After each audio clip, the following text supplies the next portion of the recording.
Alright, what's going on YouTube? The final set from the round of 32s of Hidden Cup, the second round, Nicov versus F1re over here. If I finish casting this, then I can safely say that I've casted all the games in the Hidden Cup qualifiers up to this date.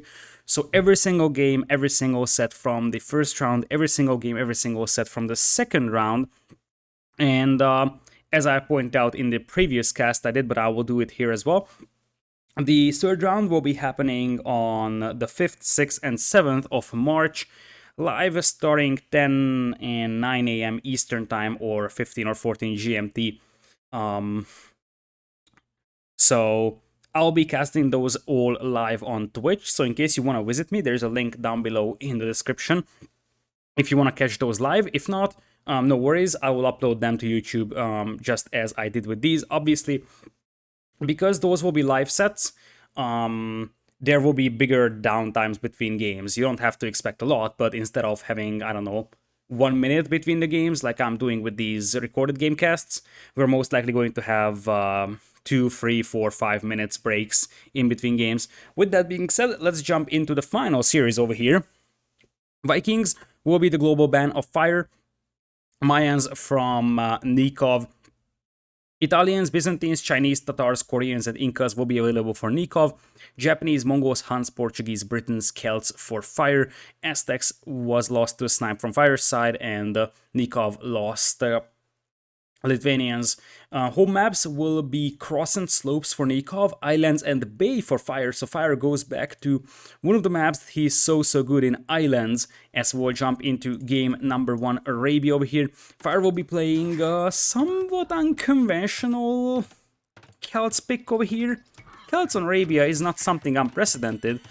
However, we haven't seen that a lot in Hidden Cup so far. Right side is going to be Nicov playing as Tatars in blue, which is the same thing here as well. So neither of these civilizations were very frequently picked on Arabia. Nikov's map does have a reasonable gold mine, although the north is a little bit open but definitely volable. Stone on the front is not so nice for him, and the right side is also quite open, so this is going to be a little bit tricky for Nicov to wall off, as F1re is coming forward with that scout quite early on. F1re's got an okay-ish gold mine, but it's on the front, so it's not perfect. Berries are okay, and overall the wallability is quite nice. Nicov tries to delay that house, and he will be successful doing so, as it looks like we're going to have a pre-milled rush here from Nicov. Or they bring in the second war. Indeed, here comes the pre-milled rush. The house went up for F1re without losing a single villager, so that means, in fact, F1re already went for loom. That's something I wanted to point out. So the reason why F1re is behind by 1 villager right now is because he went for an early loom. I think he went for the early loom because he wanted to get that house up, but he needed loom for that, as it seems like F1re will actually see the militias coming his way, so he's going to be prepared, and it looks like he will be playing a standard rush timing over here. So the fact that he already has loom means that that rush shouldn't be able to accomplish much inside his eco, although we'll see what exactly it is capable of doing. And since we're going to have doubled rushes, I think with this type of a map, F1re shouldn't go for the Drush FC, it's more like a Drush Archers type of a map. For Nicov, you could argue about a Drush FC, but I feel like a Drush Archers is just a safer play here for him. And with that, we'll see where that rush connects at for Nicov. He does have a reasonable scouting about the opponent's base. You see that he sees the berries, he sees the stone, he sees the wood line, so he knows where to go. He doesn't see the gold mine though, but he will soon find out about it, I believe. He also doesn't see that his opponent is on gold, so he doesn't know what these units are going to be. And it looks like there's going to be a mining camp on the gold coming in quite early, already 2 villagers on it. So it turns out that F1re is actually turning this one into a man-at-arms build instead, which could be fine, especially considering that the Celtic speed bonus now only applies starting Feudal Age, which means that your militias are no longer faster than the opponent's militias in Dark Age. It only start affecting you in Feudal, which means that F1re could actually potentially just go for a counter-attack with the man-at-arms, or just chase these guys down very easily and clean them up. I think for F1re right now he's relatively safe inside his base, which means that he could send the militias forward, and indeed he is going to do so, go launch a counterattack with the man-at-arms.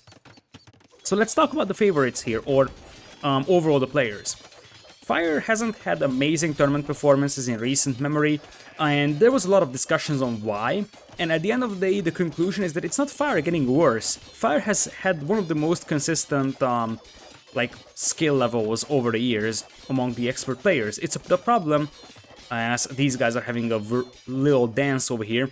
So the problem is that while F1re had a very, very consistent and steady skill level throughout these years, the competition has improved considerably, and that means that at the end of the day, F1re sort of definitely fell out of the top 10, and he's like at the bottom part of the top 16 right now, I think.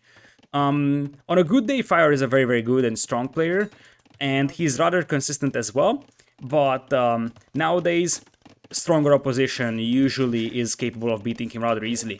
Now, if you actually ask me about the F1re vs Nicov matchup half a year ago, I would have said Nicov 3-0. However, Nicov has had one of the worst tournament performances as well of his life recently. In fact, he himself was extremely disappointed in his Red Bull performance. I haven't seen that set, but I don't even remember. I think he qualified for Red Bull, but got very, very easily defeated or so. I don't remember, but I remember his Twitter post that he was extremely disappointed about his own performance. And I think in KOTD as well, he underperformed compared to his expectations. So recent tournaments really hurt Nicov badly. And I think that is going to be a tough one for Nicov to handle. Like, Nicov is definitely the shakier hands type of a player. Nicov is a great friend of mine, by the way. So I have been coached by Nicov for quite a time, so I have a pretty good connection with him, but I also know his strengths and weaknesses, and I can tell you Nicov is definitely one of the most shaky-handed players in the competitive scene. There are people that are like absolutely super cool and never nervous type of players in a competitive scene. Now, Nicov is definitely not one of these guys. Especially under pressure, his hands often shake, and you can see execution-based mistakes, decision-making mistakes starting to occur there. I think one of the most relevant examples of that, as right now F1re is waiting for the overberry here. I just call this overberry, because if you chop down the woods, or the wood over here, that's an overchop. But this is like either overpick, because you're picking berries, or you could just call it overberry, as you're hoping that your opponent is opening up his berries by finishing this one. Nice move, by the way, from F1re that he didn't do that. So F1re actually repositioned the vultures on this other berry bush, making sure it doesn't finish off this bush until his archers don't clean up the militias. So I think one of the most relevant examples of Nikov's shaky hands was in Red Bull Vololo. There is the overberry. Boom. That is exactly the moment that Nicov has been waiting for. And F1re now has to evacuate those berries. That's actually a very, very nice find for Nicov. Not necessarily because of vultures killed, it's about the idle time and it's about denying those berries that matters. Right now, I think F1re will actually try to attempt something similar though over here because he's got the archers around. Nicov also bringing in his own archers and skirms both players right now with one range. And now it seems like Nicov is just going to focus down the men-at-arms. And he might actually lose a vulture here though. And indeed, that's a dead vulture. So, at the end of the day, there is one vulture killed by F1re and 0 by Nicov. So I guess there was some value over here, for F1re even picks off the spearman as the second range comes in now. Now this feudal aggression should now lower a little bit as the players will start voting themselves off. So, one of the most relevant examples of Nikov's shaky hands is, I think, something that became a very, very famous moment in Red Bull Vololo history. There is, I think, a clip about that on Twitch, where Nicov had like 15 eagles queued up in 2 or 3 of his barracks. Because he was so stressed and he was so focused that he completely forgot about the fact that he's like just stacking up eagles on top of each other in the queue, but he was massively missing production. So instead of having like 4 barracks producing either eagles or 5, he had 3 barracks, but it was constantly 15 eagles queued up in those. And I'm not sure if he actually lost that set or not, but that was definitely a very, very good moment to show that under pressure he can be more of the nervous type of a person. If he's not under pressure though, he has actually a very, very good decision making, and he's still technically if he's able to overcome these this little valley that he's currently in, I think he's still a top 10 player, or at least very, very close to that. So, I just got a donation. I just saw the alert coming in. Now, for those of you guys watching this on YouTube, because you're definitely gonna be watching this on YouTube, the thing is that those are technically set up for Twitch, so you have actually witnessed the moment where someone, for whatever reason, donated off stream. I'm not streaming this. Just now, when I was recording this, there may have been even an alert, like, I should have a readout bot reading it out, but the thing is that I'm not using headphones for casting. I've said this multiple times when I was casting live, that I'm not using headphones. In fact, I'm not using any sound, so I don't hear anything from the game, or any alerts or whatsoever. And I don't have anything open to read out what that message was, but I guess whoever donated there, you have just become famous on YouTube, I guess. Thanks a lot for the support. And this lady is also going to be famous for being the second victim from Nikov's economy. And F1re, so far playing this one pretty nicely over here. These militias are still harassing villagers, but now they will be cleaned up. F1re was off the left side of his base, as he's assembling his army on the front. And in the meanwhile, he's actually able to push Nikov's woodland. Nicov doesn't really have amazing woodlands. Like, this one is running dry soon. Even if you chop it over here, it's pretty inefficient because you have to walk quite a lot for the villagers. So this is a much more efficient woodline. The problem is that it is being harassed quite heavily. And now, however, Nicov dives in with the archers. And he will actually try picking off a villager. Takes down one. I think he traded just some HP to a villager. So that was definitely pretty decent for him overall. So my prediction for this series is 3-1 for Nicov, because I still believe that he's just a better overall player among the two, but the two players have very, very similar styles. They're not excelling in anything in particular. It's more about the very, very consistent, good all-around player type of people they are. One final thought to Nikov's recent performance is that one of the things that will be interesting to monitor in this series is that as I said, Nicov is shaky-handed, and I've seen his Twitter post. He was very, very disappointed in his performance in Red Bull. So I am 100% sure that here, for him, he wants to qualify. Here, losing in the second round of the qualifiers for him would be an absolute heartbreaker. And if he actually starts falling behind, we could see the shaky hand appearing once again, because it is extremely important for him. You know, just for his own feelings, to be able to get a good performance in Hidden Cup, because he is very, very committed to rebounding, but he's gonna need a good performance in Hidden Cup for that. And as I said, he is definitely shaky-handed under pressure, and there is a lot of pressure right now for him, because he's getting a rather tough opponent, even though Nicov should still be the favorite of this series. But it's a matter of he really wants to win here. Anyways, we're gonna have an even villager count as Nicov beats his opponent by 30 seconds into Castle Age, and with that, he's gonna have the free tumbling upgrade on those crossbows. One of the reasons why the Tatars could be a reasonable choice here. The problem is that you could get your army intercepted pretty easily over here, and the World Voyager that was sent for a siege workshop will also get intercepted. And as things stand, even though you are technically in Castle Age faster, you're not able to capitalize on it. You will have crossbows, but now F1re can just say, okay, I have space to fall back to, because Nicov can push up. Right now, all that F1re needs to do is just fall back and potentially get a lead skirm for himself. He's got quite a lot of skirms on the field, you see that. For him, a lead skirm prioritized is actually something that is definitely something that he could consider. Fast ballistics will be coming in for F1re, as he's getting botkin right now. He's a little low on gold, but floating an awful lot of food. Not sure what happened to his eco here, because he's not supposed to be floating this much food. And it seems like he's not even going for the crossbow upgrade right now. He might actually try squeezing it in, but he could technically afford it already. So we will see if he just plays with elite skirms or gets a couple of crossbows in. Tatar heal bonus also being very devastating over here. So you see that the result is that archers are dying left and right from fire, whereas Nicov lost very, very little. So right now the advantage is in the hand of Nicov, army-wise. So F1re does have to play with a lot of elite skirms, adds TC number 2. But if he's going for a heavy elite skirm play, then this will be the moment where he can actually start pushing with Siege Workshop. We'll see if Nicov actually goes for Knights or so against the Skirmisher. But I feel like if Fire plays this one with Crossbow, Skirm, Mangonel, this could be really troublesome for Nicov, who is going for the Defensive Siege Workshop for a Mangonel. And I don't see a Fort Voyager being pulled just yet. Crossbow's getting picked off by the Skirms. Fire not reacting to this one, but the Mangonel misses the first shot. The second one is actually going to connect, killing 3. That was definitely a nice one, make it 4.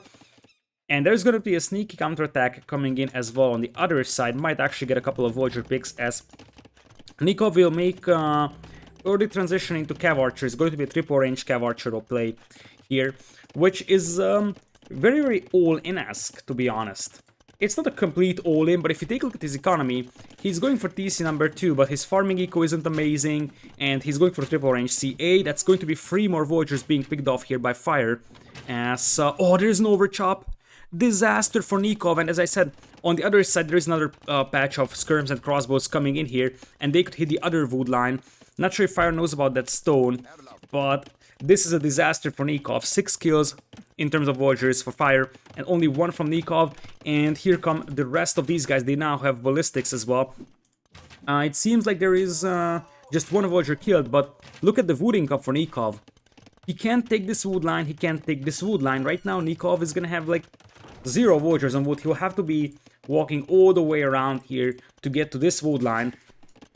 And now those Skirms and Crossbows could actually try threatening this gold mine over here. Indeed, firing downhills, picking up some expensive Cav Archers over there. This is extremely good for Fire, but one thing that's actually bad for him is that as much as there was an overchop here for Nicov, there was an overchop there, I think, here for Fire. Indeed, that's an overchop over there. That's where Cav Archers run in. So Fire also lost 3 or 4 Voyagers himself over here, as the Voyager KD right now stands at 10-5. But look at Nikov's food eco, and I have mentioned the shaky hand. Look at this entire disaster that his eco looks like. The food eco is an absolute mess, the gold eco is messy, there is absolutely no food eco working for you, whereas, yeah, Fire lost a couple of Voyagers, but Fire is on 3 TCs, and it's not just, like, I'm not going to say Nicov is playing bad, but I'm definitely seeing that he is under pressure over here, and he's not playing his best. This is definitely not the best performance of Nicov I've ever seen. And so far Fire is outplaying him. So you could even say that Fire is on fire.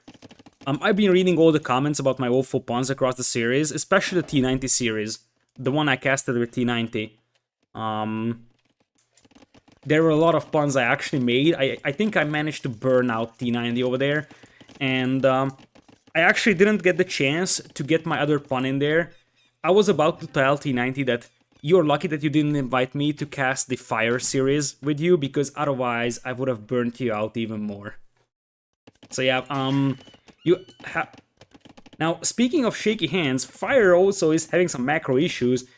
He's got... Doesn't he have multi... Oh, Fire!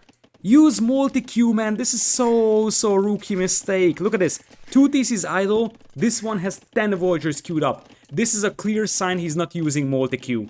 If he was using multi-queue, he would have all these TCs producing Voyagers. That's a massive disaster for Fire. I think he just realized that he screwed something up, but it's still so bad. That doesn't change the fact that Nicov right now is kind of behind in military, but more importantly, Fire is actually getting closer to Imperial. Now, the tricky thing for Celts is that the tech switch into Imperial is always tough with Celts, because I guess here you are playing for Hub and Siege, but the real tricky tech switch that the Celts have to make is from the range units into the melee units, sort of a thing in late Castle to early Imperial. That's the hardest part of Celts gameplay, to be honest. As there's going to be a 4th TC coming in. Come on, Fire. If he rewatches this recorded game, he's probably gonna scream. Like, any Age of Empires coach would scream seeing this, especially when the other TCs are idle. Oh, it's just a single word, multi-queue. And there were discussions, as we have a push coming in here from Fire. Mangonel is gonna be still alive. Nicov could actually take a shot, but he won't. And Nicov is still having a reasonable army number. But look at the wood lines of Nicov. He's got none, once again. And I feel like this game is just going nowhere for Nicov. He will try to launch a counterattack with the Cav Archers, and he could technically get through those palisade walls. That's the weakest part of the economy for Fire. Or he could try running into the gold mine here, which would be a massive disaster for Fire, if he allows that. It looks like Nicov will choose this wood line over here, and the F1re is very, very close to this one. And Nicov, on the other hand, caused the GG. I wonder what prompted that GG. Like, obviously, if he looks at the score, it's kind of self-explanatory. He knows that he's like, if he just looks at his own eco, like no farms here, this is your only wood line, you can probably see that this is going nowhere. So I'm really unsure why he tapped out right now, because didn't see anything specific. Maybe he just saw the TC getting denied here, or he starts realizing that, hey, I'm gonna get pushed by Manganos here. This game was indeed over, or at least unless this Cav Archer raid does a lot. But F1re was actually close to clicking into Imperial. He was close to dropping a castle. It's questionable where he drops that castle. I was actually trying to make an argument for maybe trying to get one up over here to prevent the raids, but doesn't really matter, because F1re will be going up to Imperial on 4 TCs, whereas his opponent is just on 2. And F1re takes game number 1, and interestingly, I would have said that I prefer Nicov on Arabia over F1re, but you see that there is shaky hands from both. There is Nicov, and there is F1re as well. That multi-queue blunder was like an absolute disaster, so to say. So yeah, that's something that he's gonna have to fix. Fun fact, many pro players argued that multi-queue is actually, you know, reducing the skill required for high-level play, so to say. So some people dislike the implementation of that. But nowadays, it's an integral part of the gameplay, so you kind of have to use it. Otherwise, you will encounter disaster issues like that. It reduces the APM need. Anyways, F1re is going to lose Celts over here, which was his final selection over here, so that's definitely good value for that Civ pick. Nicov loses Tatars, and we're going to play the home map of Nicov, which is either Cross or a Slopes. Let's go into game number 2 here. Where is that? It's this one. We're going to Slopes, and we will have...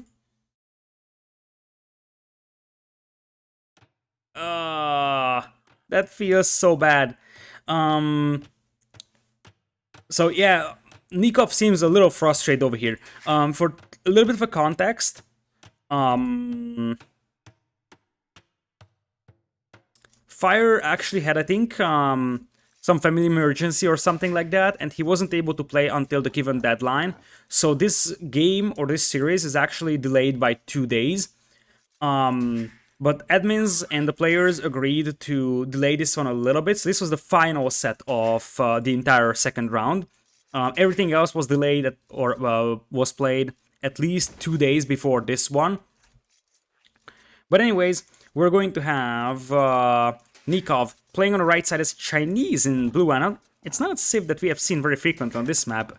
I might say it might be the first time I'm seeing it over here, so we'll see what Nicov has on his mind with Chinese. It's a good general purpose civilization, but I don't necessarily see why in particular you would pick it for this map. Like, in fact, it would feel more natural to see Tatars here and Chinese on Arabia, so maybe Nicov picked those civilizations and he was like, I actually need to surprise F1re over here because Chinese would be so predictable on Arabian Tatars over here. F1re tries to block a Voyager, will be unsuccessful with that, and there's 4 on wood for Nicov, so that's an archer build. Britons will be the Civ for F1re, which is something that we have seen quite a lot on this map, and the more times we're seeing this map, the more times we're seeing players trying a Drosh FC with Britons here. And as you see, F1re is going for a more conventional playstyle, doesn't go out for a shorefish. Nicov was in his Voyagers over here, which is a big investment, to be honest. I'm not even sure if all the investment into these Vols actually justify the 2 shorefish. So it looks like F1re is not going to play Drosh FC here. He actually intends to go for men-at-arms, archers. For Nicov, he's going up at 23 Voyagers with Chinese, but that's also once again a men-at-arms timing. He's playing really cautious, you see. You see all these preventive Vols. It's all about playing cautious. It's all about not making any stupid mistake. You can see that he knows exactly that he is not as big of a favorite here in this series as many might think. And he knows that he needs to take this one very, very seriously to make sure he doesn't lose a single Voyager to a Drosh or so. So here come the militias, and it seems like Nicov actually wants to play scouts here. For Scouts build, this is actually pretty late timing, though. So this is, as I said, an equivalent of the 22 pop-up from other civilizations, which technically is not a scout's timing over here. So I wonder what happened to Nicov. Maybe he had to change his plans. But the Manatarms are already on the way, and Nikov's base is still wide open, so to say. The villagers on the hunt are now out, but this is the other reason why I kind of dislike these walls over here. Like, if you actually say, okay, I'm gonna risk it, and go out for the shorefish and the hunt, you kind of have to do that without walls, because otherwise you just invested into a lot of walls, and they were there for 2 minutes.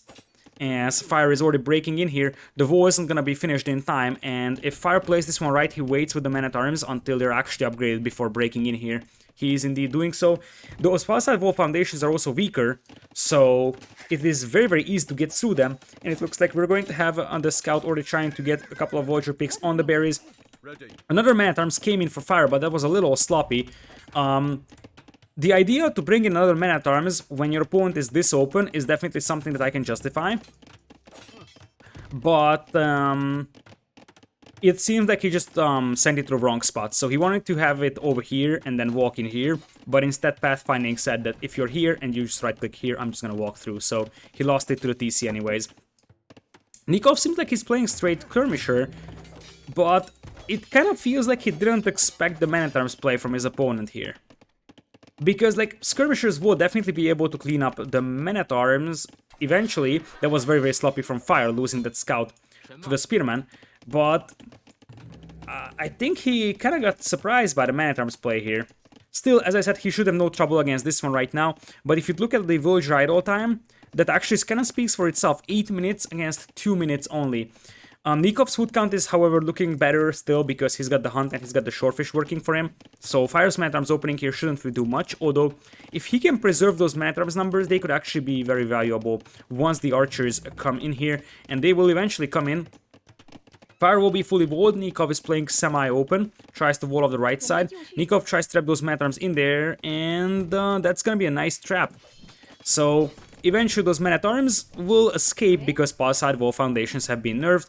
Nicov trying to wall this villager outside, but that was unsuccessful. So if there was like 1 or 2 archers for Nicov, this should be no problem to clean up. Funnily enough, if Fire actually selected Celts for this would be a lot more devastating because Celtic men-at-arms would chase down those villagers very, very easily. A lot of those villagers are low HP. Right now, Fire is not really inflicting like direct damage in killing villagers, but if you look at the villager idle time indicator, that's crazy high. 13 minutes against 2 minutes only, and those low HP villagers might actually find a lot of deaths once the archers arrive from Fire. And it seems like what Fire wants to do is just pressure with the men-at-arms, slowly build up his archer numbers, kind of pin Nicov inside his base, and then boom up to Castle Age and use crossbows. That's probably the plan here. Nicov is without any eco upgrades, so is Fire, but Fire is getting double bid-axe right now. And let's see if we're going to have any answer to the skirmishers. I feel like this is the tricky part for Fire, like Fuel Age against the skirms, because you either make scouts or you're just gonna lose your archers. The alternative is that you're trying to just drag it out until Castle Age, and then you can go for crossbow mangonel. The thing is that Nicov is exclusively playing skirmishers, which means that you can just wall behind your walls. I don't think that they are that threatening. It looks like Fire is going to make some safety measures happen though, so he's going to add a couple of scouts to try and battle this. Nicov was run out of food on the outside over here, and he's not moving to the other side. It would actually be a good idea from Fire to keep these men-at-arms on this spawn. In fact, he could even use those men-at-arms to kill the huntables. So even if Nicov comes out here, the huntables are gone. That's a nice find from Nicov, picks up 2 spearmen. And now the full Skirm Army is starting to push up. It's only a single range from Fire, and he's hiding the stable at the back. So this is intentional. He wants to make sure his opponent doesn't know about the stable until he actually wants him to know about that. So you're probably gonna wait at least until 4-ish scouts. When you have this many skirms, you might actually pop it out at 3. But I think if you get 4, you can actually clean this entire army up over here. Archer is now coming forward though. And Nikov's resources are still looking better, so Nicov is in a better spot overall, I believe. Chinese have a crazy strong eco, and even though he doesn't have horse color, remember, Chinese farms have more food on them. which means that at the end of the day, his eco is still rather strong and probably ahead of Fire's eco. Fire getting scout number 4 in, but there is a couple of spearmen out. Both of these spearmen are heavily damaged though, so the man-at-arms actually did some homework on them, and that's going to be crucial. Because these spearmen are so weak that the scouts could still jump this one. It looks like the archers will probably try to jump out, snipe off the spearmen, and then let the scouts come in. There indeed, Fire is going to do that ball side, loop around, and try to hit the archers and skirms at the back. In terms of resources, Nicov, if he makes a market, he's actually going to be very, very close to Castle Age. Market is already up, so he will buy himself up in a matter of moments, whereas Fire is not super, super far behind, but he will probably need the market as well. And probably a mining camp on that gold mine too. The spearman gets picked off. This should be an alarming sign for Nicov if he was looking here that, hey, there could be scouts coming in, as fletching is just now coming in here. For Fire, here come the scouts.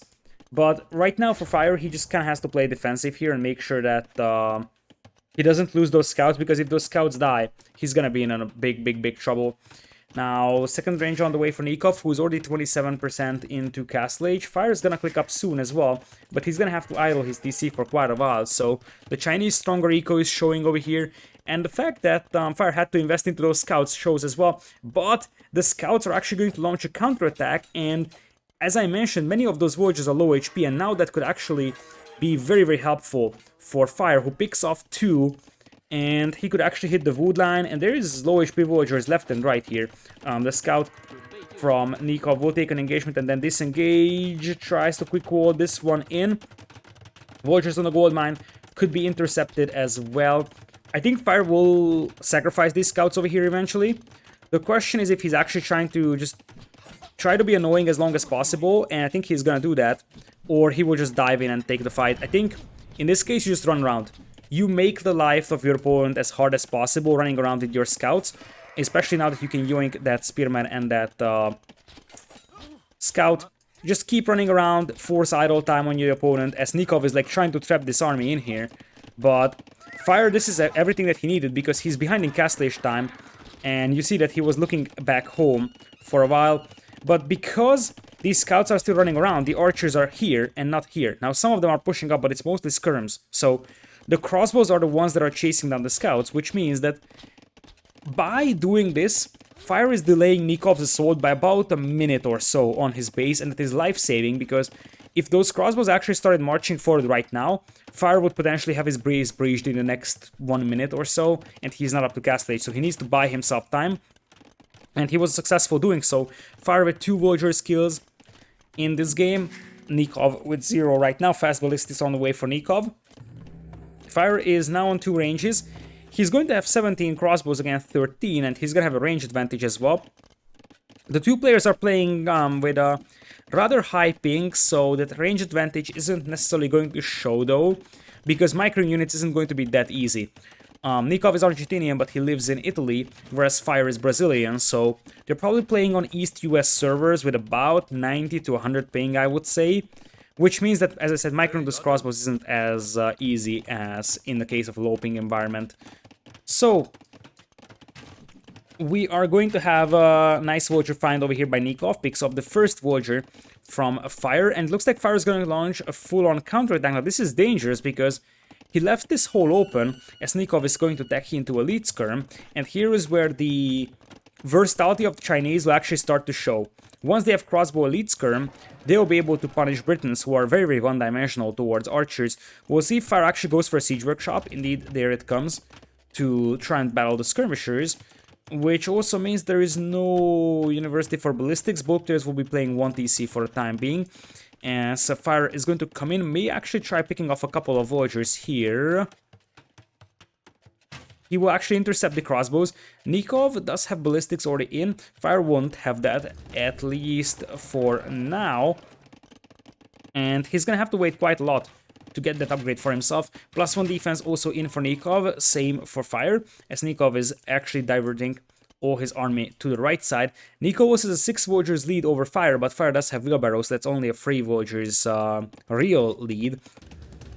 That mostly comes from Chinese, I believe. So Manganol, a knight is on the field too. The problem that the Fire is facing is that his opponent has quite a lot of crossbows out, so this knight isn't going to do much. In fact, he's going to die immediately, because Britain knights are absolute... Well, they're not junk, but you don't have any upgrades on this guy right now, so it's very, very hard for those to do any damage over here. +2 defense on the way as well for Nicov. In fact, it already finished. No +2 defense and no ballistics for Fire. And remember that he's not gonna have access to tumbling either because he's Britain, so... This is getting scary for Fire over here as Nicov launches the counterattack with the mixture of elite skirms and crossbows, and soon a good mangonel hit will be needed for Nicov. But if there is a good mangonel hit, then things will start changing quite rapidly. It ends up being a 2 crossbows from Nicov versus 2, 4, 5 crossbows trade. You see why Britons is something that oftentimes are hard to play because your opponent, if your opponent is heavy on skirmishers and he has a good micro and can avoid your mangonels, you could be in trouble. It looks like Fire once again will launch a counterattack. Defensive siege workshop on the way for Nicov, but might actually get his TC denied over here. So, look at this. Just so potato crossbows without ballistics. There is also going to be +2 defense missing. And it looks like Fire will disengage just before that TC would finish, which means that Nicov is going to be playing on 3 town centers in a moment. Fire seems like he's sticking with 1, just going for TC number 2. Mangonel tries to take a shot, misses the target for now. And Mangonel might actually get a couple of kills on the crossbows on the other side though. Crossbows will probably take the hill and try firing down hills. Another mangonel moves out here. Nicov is bringing in his own mangonel, but from this point on, Nicov kind of just has to make sure he doesn't die, and he's going to have a massive eco lead over his opponent.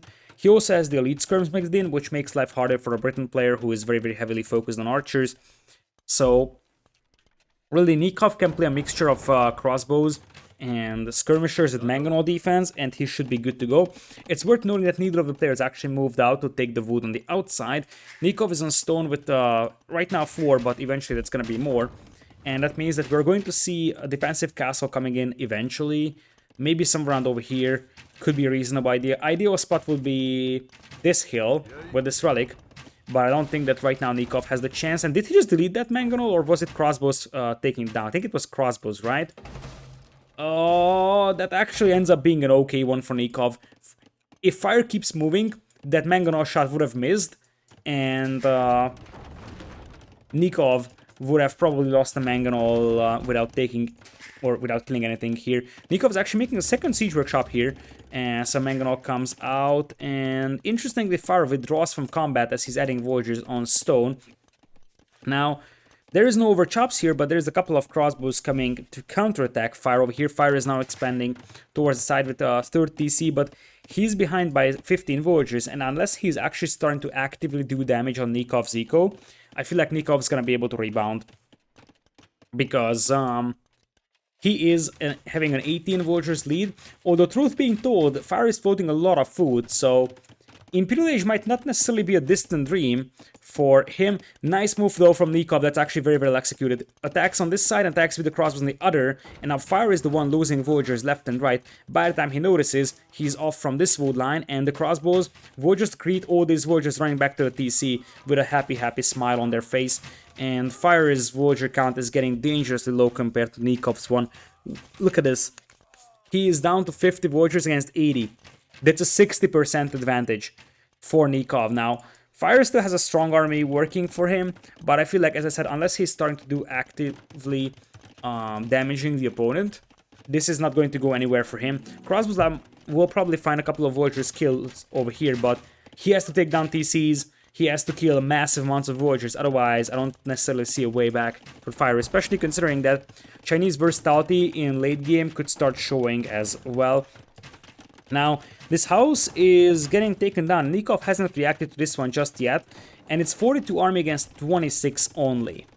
So in theory, this push could be very, very devastating for Nicov, and indeed, he's sort of idling all his Voyagers, trying to rush up some towers. So apparently a lot of panic was caused here by Fire upon breaching Nikov's base, and we'll see if this army runs into the hands of Fire here. A good mangonel shot would actually be extremely helpful here for Fire, because this is the majority of Nikov's army. This is 17 out of the 26 army he has, but it seems like Fire is the one that gets caught off guard, loses a couple of crossbows over here. Nice micro from Nicov, keeping his skirms away from the mangonel. There's also a couple of crossbows here that could actually find a couple of Voyager kills later on. Fire is 3 TCs now, but it's a 30 Vultures deficit for him, and he seems like he's not pushing Nicov. Nikov's eco is messy, but once he gets a defensive castle up, I feel like all hope for Fire pushing this one is gonna be gone. Although, as I said, Fire hasn't been using a lot of his food, and that results in what's gonna be a second market. A second market from Fire. He wants to buy himself up, that's clear.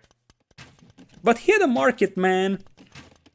Oh man, Fire's macro has some issues, I have to say, as he's eating a big mangonel shot on his crossbows. Previous game it was the Vultures queued up, now a second market coming in here, and this market is not here to reinforce this wall, I can tell you this much. Otherwise he wouldn't have finished it, he would have stopped at like 50% or so.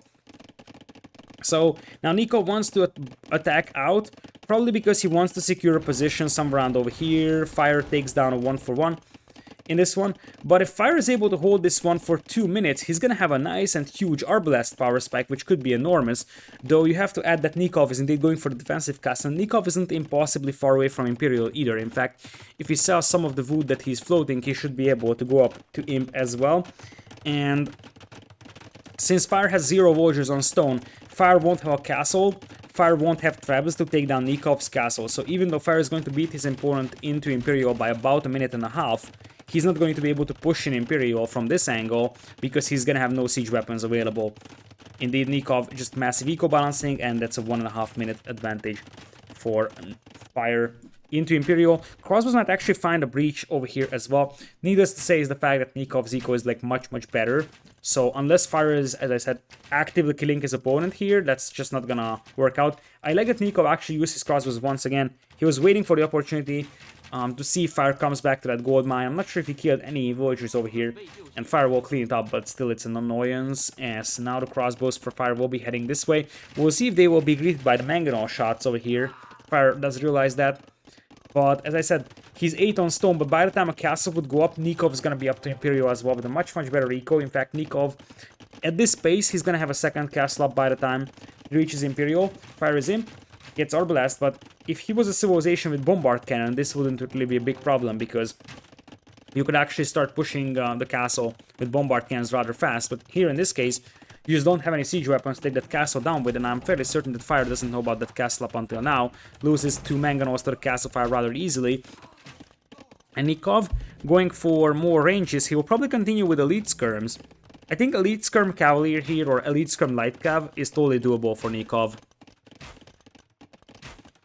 So, Elite Skirm on the way for Fire, surprisingly. Now that's a surprise.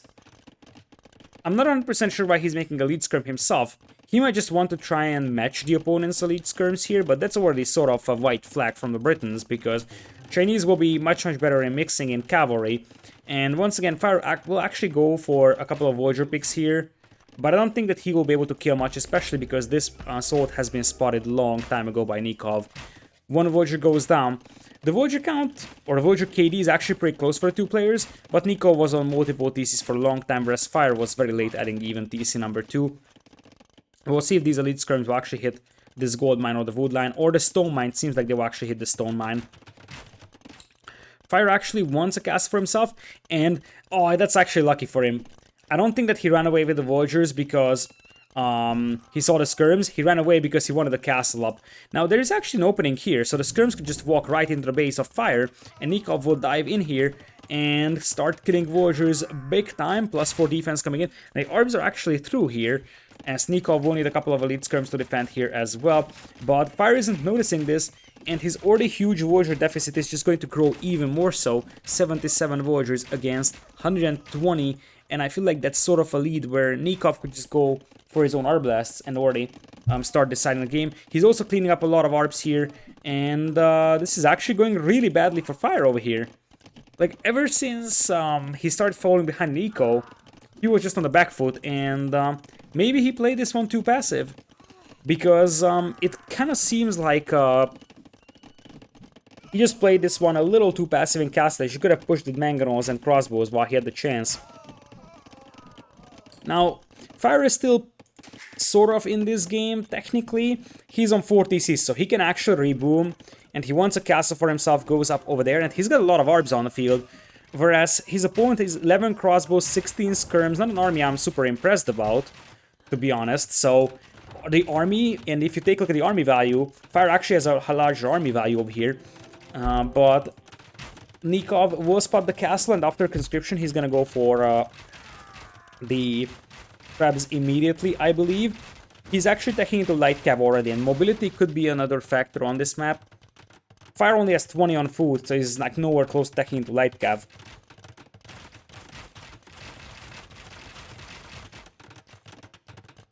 So, castle is up, Nicov is not making a trap though, and Nicov has to be careful, because Britons can still be a scary civilization, and if this castle goes down, suddenly Nikov's eco could be breached by arbalests, and Nicov right now is only on 19 elite skirms.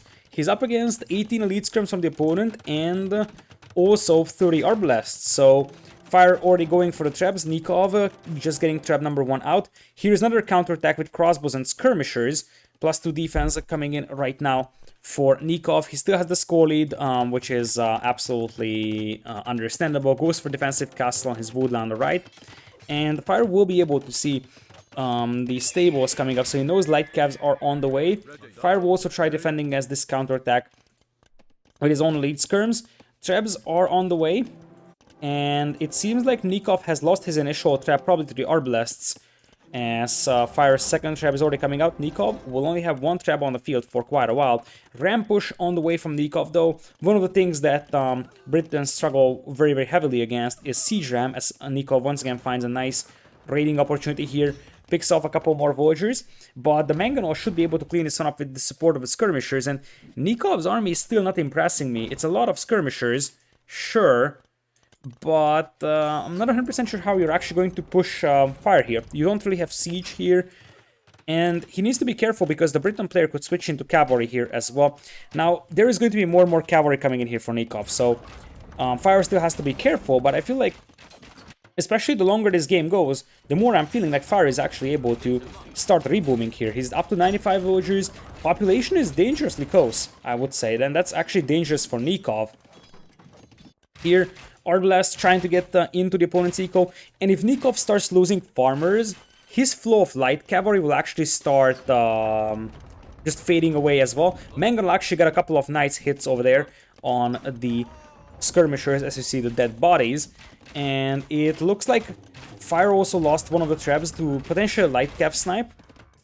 Now he's making houses in front to prevent that from happening. Nicov, however, is losing villagers over here, and Nicov is also losing the skirms here. This is not a great fight for Fire, but he still took it. And the thing is that Nicov, he's trying to raid his way back into the game, but the villager deficit for Fire is actually shrinking. And he's also counterattacking this one pretty heavily. It's double the army now. And if you look at the population, despite the fact that Fire actually has a much weaker economy, the counterattack is starting to do work. And those Briton Arbs, especially with the 10 range that they have right now, they can really start killing villagers. Nicov is only 6 on gold, so he's gonna have to start transitioning to trash, which still is a good scenario for him because Chinese trash is actually very, very nice.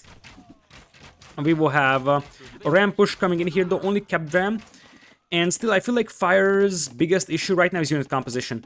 He's so one-dimensional towards archers, and that's one of the reasons why I'm not necessarily a big Briton fan on this map. Castle coming in here. Trebs are set up. It's only 1 treb for Nicov, but there is no repair villagers. Which means that this castle could very well go down, especially because the skirmishers are focusing down the rams that are derping out here quite hard. Arbs still doing some damage here, but eventually Nicov should be able to clean this one up, and Nicov now is catching up in terms of army numbers. Fire, on the other hand, catching up in terms of villager count, and that trap is gonna go down very easily as well. Villagers picking off the rams over here because there was no units supporting, and now the light cav will be intercepted here on the north. Fire still is sitting on quite a lot of gold, so he can keep making arbs, although this is definitely an awful fight for him. Fire is gonna need his own light cavalry pretty soon though. Like, I think a win condition here for Fire is that he needs his own light cavalry, as Nicov is trying to set up another raid on the left side. Knights also broke into Fire's base here. Fire's up to 109 villagers. So he's definitely getting there, but he will soon start losing villagers on the other side here, because this trap is almost guaranteed to take down this TC, and this would mean minus 20 villagers here for Fire, which might even seal the deal. For this one, Siege Ram on the way as well. If Fire isn't mixing in Light Cavalry in the upcoming 2 minutes, this is game over for him. Here it is, Light Cav mixed in. We'll see if it's too late or not, because I feel like this is a disaster for him. If he had Light Cav earlier, he could have sniped those traps, buying himself some more time. But the problem that he was facing is that he was just constantly countered in terms of unit composition. He was way too one-dimensional towards Arbalasts. And now he's gonna be bringing in the skirms. Army numbers getting closer and closer as Nicov takes over in the population lead. Britain Light Cav is actually pretty decent. It's not amazing, but it's definitely something that you can work with. Relatively reasonable. There is no Yeoman, I believe, for Fire, something that he could still get for himself for his crossbows. DC trying to go up over here, Fire securing some gold and stone. Arbs are picking out the Light Cav from Nicov. Those Light Cavs do have reasonable upgrades. And Fire's military count now is shrinking. Siege Rams pushing on the left as well for Nicov. As I said, I feel like the Light Cav switch came too late for Fire, who is dropping in population really fast now. 103 villagers, only 38 army. This is in Nikov's hands, I believe. And many times I have said that one of the reasons why I don't necessarily like Britons in 1v1, among the many advantages that they have, they're just a little too one-dimensional to my taste. And one of the reasons why Chinese are one of the top Arabia and generally 1v1 civilizations is because their versatility is absolutely outstanding. They have a nice siege ram play, they have good light cavalry, they have good trash units, they have good archer play, they have fully upgraded cavalry and a strong eco, everything that you want for a 1v1 civilization. And Nicov edged up a very important victory over here that wasn't completely clean, though he has been in the lead for the majority of the game. I think the only way that Fire could have won this game is if he either pushes earlier in Castle Age, or in Imperial, if he had Light Cav mixed in earlier than Nicov had it. But at the moment that Nicov had Light Cav and Fire was still on just Arbalasts versus Light Cav Elite Skirm, that was pretty much a game over for him, I believe. This means that we are gonna have game number 3 coming up over here. Take a look at the civilizations. Chinese will be gone for Nicov, Britons will be gone for Fire, and we're going to the first home map of Fire, which could be Islands or Bay. So Fire is a very well-known player in the Age of Empires community for his galley micro. So the thing is that if we are seeing a galley micro over here, obviously the civs will most likely be Italians versus Portuguese, and I'm right about that. Then Fire is actually pretty good with that one, but I feel like this is also helping Nicov a little bit here. Because as I said, Nicov is definitely a player that can actually have a shaky hand under pressure, and that's an awful house spot. Oh man, that's very unlucky for Nicov. That blocks like 1.5 farming space. Anyways, so Islands, we are going to have Nicov as Italians in blue on the left, right side will be Fire as Portuguese in red. I have often said that I think that Portuguese might currently be an even better 1v1 civilization for Islands than Italians are, especially if there is a switch early into galleys. We'll see if we're even going to see Fire galleys here, because we might just see straight galley play from either side in this one. So the thing is that for Nicov, the fact that his eco is not in an immediate danger actually helps quite a lot.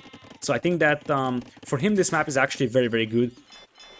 As he's gonna get the fishing ships out, Fire is actually going for what is basically a back/side dock. This is going to be a galley play from him. This is not fast castle, this is a galley play with what's gonna be another dock, I think over here on the shorefish, and maybe even a third one somewhere around over here. Still, his fishing eco is going to be very safe, and oh, that's a transport. Now, here's the deal. That is not transporting a villager, this is a bait transport. So Fire is playing mind games over here.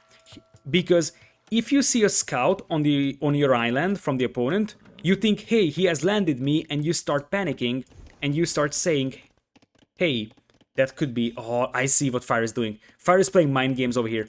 He wants his opponent to know that he has landed. That was intentional, it was fully intentional.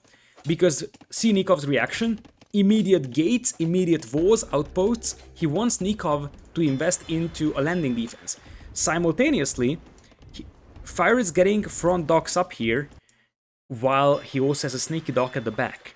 That's the idea. Nicov will eventually realize that his opponent doesn't have fishing eco working for him over here on the front, but right now, Nicov doesn't know that Fire has an untouched fishing eco here. This is a 700 IQ play from Fire. This is very, very smart, and you see why I said that Fire is a very, very experienced veteran Islands player. This is definitely one of the better maps for him, and the mind games here are tough, because you see that he just pulled his scout, and look at Nicov. You forced a barracks. This is exactly why you land like that. If this was a standard galley fight, what you would see is Nicov not making barracks, not making outposts, not making walls. You force the defensive barracks from your opponent just by landing your scout. Obviously, you invested into the transport ship yourself, but I think that the investment that Nicov has made has been much, much greater, and you haven't even added the fact that these fishing ships are idle for Nicov, and Fire's game plan over here is 10 out of 10. It may not actually win him the game, but I have to say that this strategy choice, the idea behind this one is genius. It's not something that's super complicated, but I always love when players are trying to mix it up a little bit and going for something that's unconventional.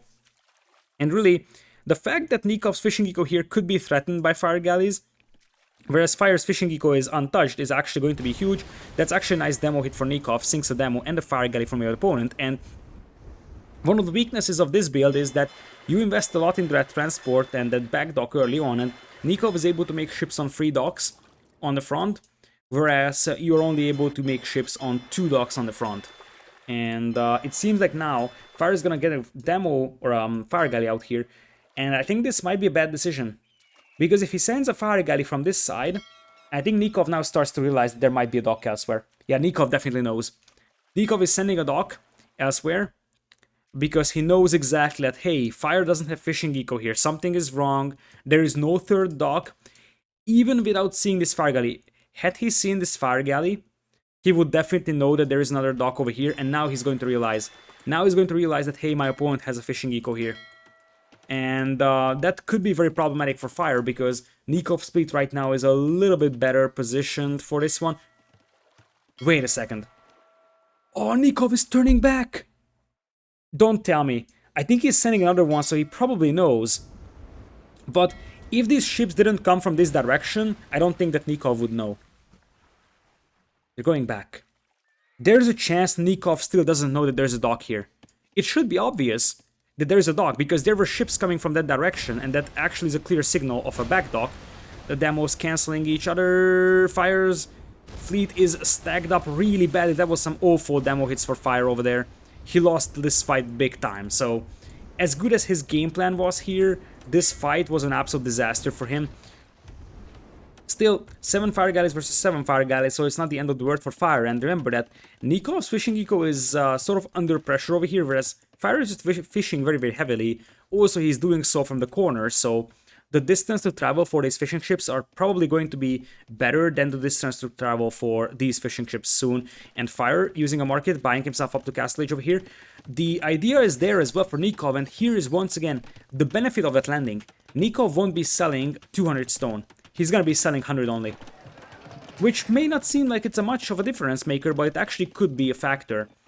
As I think Nicov may have realized that there is absolutely no landing on his island. I think he lost his scout fighting the opponent's scout. But I'm fairly certain that now he starts to understand that, hey, this was just a bait landing here. Still, that means that we have about a 10-15 seconds advantage for Fire going into Castle Age here. We'll see if we are seeing a galley switch, but it seems like we're just going to see Fire galleys or Fire ships and then demos here. Fire kind of stopped making ships though, and that means that he is down by 3 Fire ships right now. And Nicov is bringing in his fleet over here, as there is 2 demos inside that dock, so Nicov has to be careful, otherwise his fleet is going to end up on the bottom of the ocean. So, nice move so far, setting up the Fire galleys to take down the docks. What you do here, if you are Fire, is pop out 1 Fire galley, and that will make the opponent's fire galleys attack that. You can group up the opponent's ships that way and take this engagement. As Fire will probably try to wait until Castle Age, but this is going to be tricky for him. And the thing is that even though his fishing eco is untouched, so is the one from Nicov. There was a bit of an idle time on it, but if Fire was able to finish off this fishing eco, this would be a massive advantage for him, but he's sort of unable to. And those demos will have some very, very nice connections, sinking one and damaging two quite heavily. And now, I believe the demos will try to pop out on the other side. Fire up to Castle Age goes for War Galley upgrade here immediately, but I don't think that he's gonna finish War Galley before these demos unpop. Now you take the Fire Galley, you send it to this side, and that's actually very, very sloppy from Fire. Not sure what happened to that Fire Galley, he just lost it so easily. And Nicov seems to be dominating water over here right now. There's the fire ships, but in just a couple of seconds Nicov is gonna have those as well. Though, this is the moment to shine for Fire. If he wants to equal out the water fight, this is the time. But it's 4 demos, 4 fire ships against 13 fire ships now. So, the numbers are still heavily in the favor of Fire and Nicov. And Fire's gameplay here was genius, but the tricky thing at pulling off this build is really being able to afford all those things. But also, Fire's water micro wasn't really great here, so a lot of times his demos just bumped into his own ships. And that meant that they weren't able to land some big hits, whereas Fire suffered from huge hits over here. Now, however, that transport is still alive, and it looks like Fire is actually going to make that landing happen once again. So he's not giving up on this one. There's going to be a siege workshop for a battering ram, as Fire wants to play a monk and siege push here, but that means that you're just going to get... That's a bad decision here from Fire. He's going to try and get a barracks out now. But there is going to be a ram coming in for Nicov, and Nicov is going to be able to hold this one.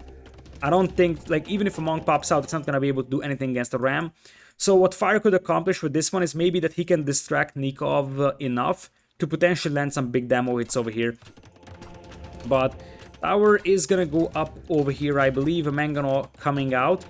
Monk is out. You can try getting a conversion in on the Voyagers. You can stop that tower with the monks. We have seen examples of this one in some series. As you see, Viper was the one that actually started doing this one, like trying to convert Voyagers, and then that actually stops them from doing their work.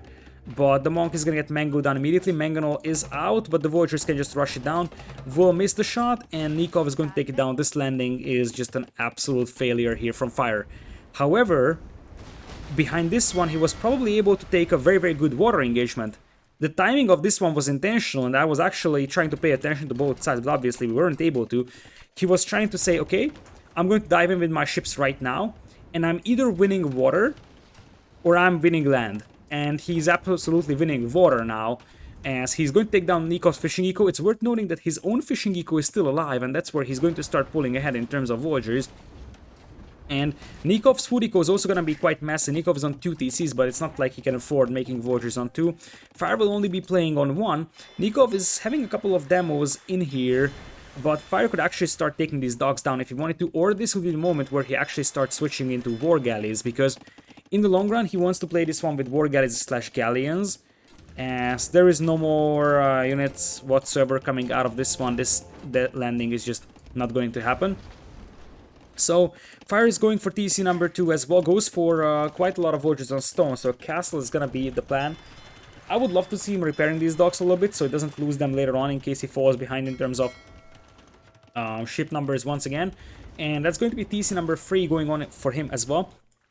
And it looks like Fire might be looking for some sneaky fishing eco from his opponent. Nicov wisely dropping outposts all over his island to check if the opponent is over there. And honestly, those fire ships don't really do much right now at the back here for Fire. This will be the time, as I said, to switch into some galleons, and I don't like the fact that he's not investing into ships, because well, honestly, Nicov isn't investing into a lot of ships either, so both players are kind of passive on water and just booming on their own respective islands. So it kind of seems like Fire... I think Fire wants to use this transport. This transport is still alive. I know what Fire wants. Fire either wants a landing here with archers, or he wants a castle drop here. He's on stone, so castle drop isn't necessarily impossible, and the only reasonable thing why you would destroy these outposts over here is to conceal your landing from the opponent. But I think Nicov knows that a landing is going to be happening, as now Nicov also sends his ships to the fishing eco of Fire. There is going to be a demo coming in, but without fire ship support, I think that's going to be insufficient to sink all three of these, especially if these are split up. But still, Fire could save this fishing eco by sending it to the other side here. Fletching on the way, that's going to be archers then. That has to be archers because there is no war galleys on the field right now, right? Fire is switching into war galleys quite late over here, and as I said, I don't like the fact that he has not repaired these docks because he could lose a dock very, very easily over here. That's very sloppy from Fire. And now he loses his fishing eco. Things are falling apart for Fire because he was too focused on this sneaky landing in what wants to be an archer range, I believe. I thought he will land with archers right away, but the fact that he made the barracks back at home and he only lands with 3, that's actually a stable for knights. I think that Fire wants to do so many things at the same time, and I feel like if he just actually played water right now, like clear and pure water play, he would be fine without these landings. These landings are actually doing more damage to Fire than they are actually doing to Nicov. Because the first landing distracted Nicov enough to help Fire win water, and now Fire, all he needs to do is just consistently produce war galleys, take over the water, and he's gonna have 3 TCs rather easily here. So now the war galleys are coming in. Fire is still not giving up on that landing, although, yeah, the transport is still alive with the Voyagers inside. Now the plan is that you're actually securing the shoreline with the war galleys, and really, both players are kind of investing very, very little in their fleet, so neither of those guys are overspending when it comes to expanding the fleet. I really don't like the fact that Fire is still letting this dock sort of burn down. Just repair it a little bit to like 600 HP so they don't lose it immediately. And now, Fire is gonna come back and try to take that stable, right? Where's the transport at? Nope, he's going back home because he's housed. Oh man, this last landing from Fire was completely unnecessary, and they would just be better off, like, at least Fire would be better off if he just played water now. Now here's the deal though, he's making caravels, but Nicov, behind this one, is having a rather untouched eco. Now managed to run up his food eco to 22 farmers, and with Italians, he's gonna be able to click into Imperial Age pretty soon over here, whereas Fire is very, very far away, because, as I said, I think he wanted too much. Like, he tried teching into cavalry here. There are so many buildings, like a lot of wasted wood in this barracks, a lot of wasted wood in this monastery, and this landing as well. And Nicov will do what you kind of have to do when you are beating your opponent to Imperial like this. You actually go for fast fires. Appropriate response from Fire would be to go for his own heavy demos. I'm not sure if he knows that his opponent is up. It's also, I think, very, very late from him pressuring these docks. He could have gone for these a lot earlier, as Nicov already is going to be redocking on the back, so it doesn't really matter for him. He will lose the front docks, Imperial Age, and that's careening for the extra Pierce armor on those ships. Galleons are coming in, or, well, these are caravels, but still, Fire is probably at least a minute away from clicking up, which means that he's going to be like 2.5 minutes set back into Imperial, which is a disaster for him because that much time is more than enough for fire ships to just overrun the water very, very easily. Nicov also did a nice job preserving his fleet over here at the back, which is important because one of the tricky things when it comes to these faster Imperial Age fast fire pushes is that you need good numbers of fast fires, and if you don't have a lot when you actually reach Imperial, your Imperial Age advantage will not mean much. Now Fire is going to realize that his opponent has a lot of fire ships over here, and there's also docks coming up, so he should know that his opponent is going up to Imp, and the appropriate response, as I said, would be to just go for demos. Like, he needs a lot of demos. I like this castle here in the middle. It secures water, and it secures the neutral resource of fire, something that a lot of players are not doing. So this castle is actually very, very good over here, controls this choke point as well. And Fire seems like he's actually going to play for a long game, or they picked up 2 relics as well. He might even transport the monk here to pick up the 3rd relic, which would also be something. In a very, very long game, Portuguese would just devastate Italians with the extra resources that they get from Feitorias, the extra resources now that Fire could grab from the relics from the islands. There is a need for more demos here for Fire, definitely. You can't just play war galleys against fast fires. Fast fires eat war galleys. Here you do mass demo. That's your only hope. Otherwise, you're going to be in trouble. Now, the castle is going to help a tiny bit over here for Fire, sinking some of those, as it looks like this was the moment where Fire wanted to grab that relic for himself, but the transport ship is going to get destroyed. Fire still wants to take this fight until those aren't fast fires, but now those are fast fires, still 1 minute away from Imperial. Fire needs a couple of heavy demos, or not heavy demos, but simple demos, to just make sure that these guys can't engage conveniently. But he has to play very, very passive here. Make sure that doesn't overextend, because one bad move and you lost your fleet, basically, here. His eco advantage is still considerable, as Nicov is splitting up his fire ships. That demo could definitely land a decent hit on top of those ships, and really, you just gotta play with demos here. Fire is having ballistics, though, and you have to keep in mind that if Fire gets to Imperial and gets to War Galley here, or not War Galley, but Galleon with Bracer and Chemistry, he's going to be melting those fast fires. So eventually Nikov's going to have to transition to his own War Galley, which seems like it is going to happen eventually. Chemistry on the way right now for Argentinian player. And Fire actually survives this initial fast fire push here. I think one of the reasons why is because that castle was alive for so long. It's only 4 docks from Fire, though. Nicov has 12, so Fire needs to add some production himself very, very early in Imperial here, because he's just so low on production.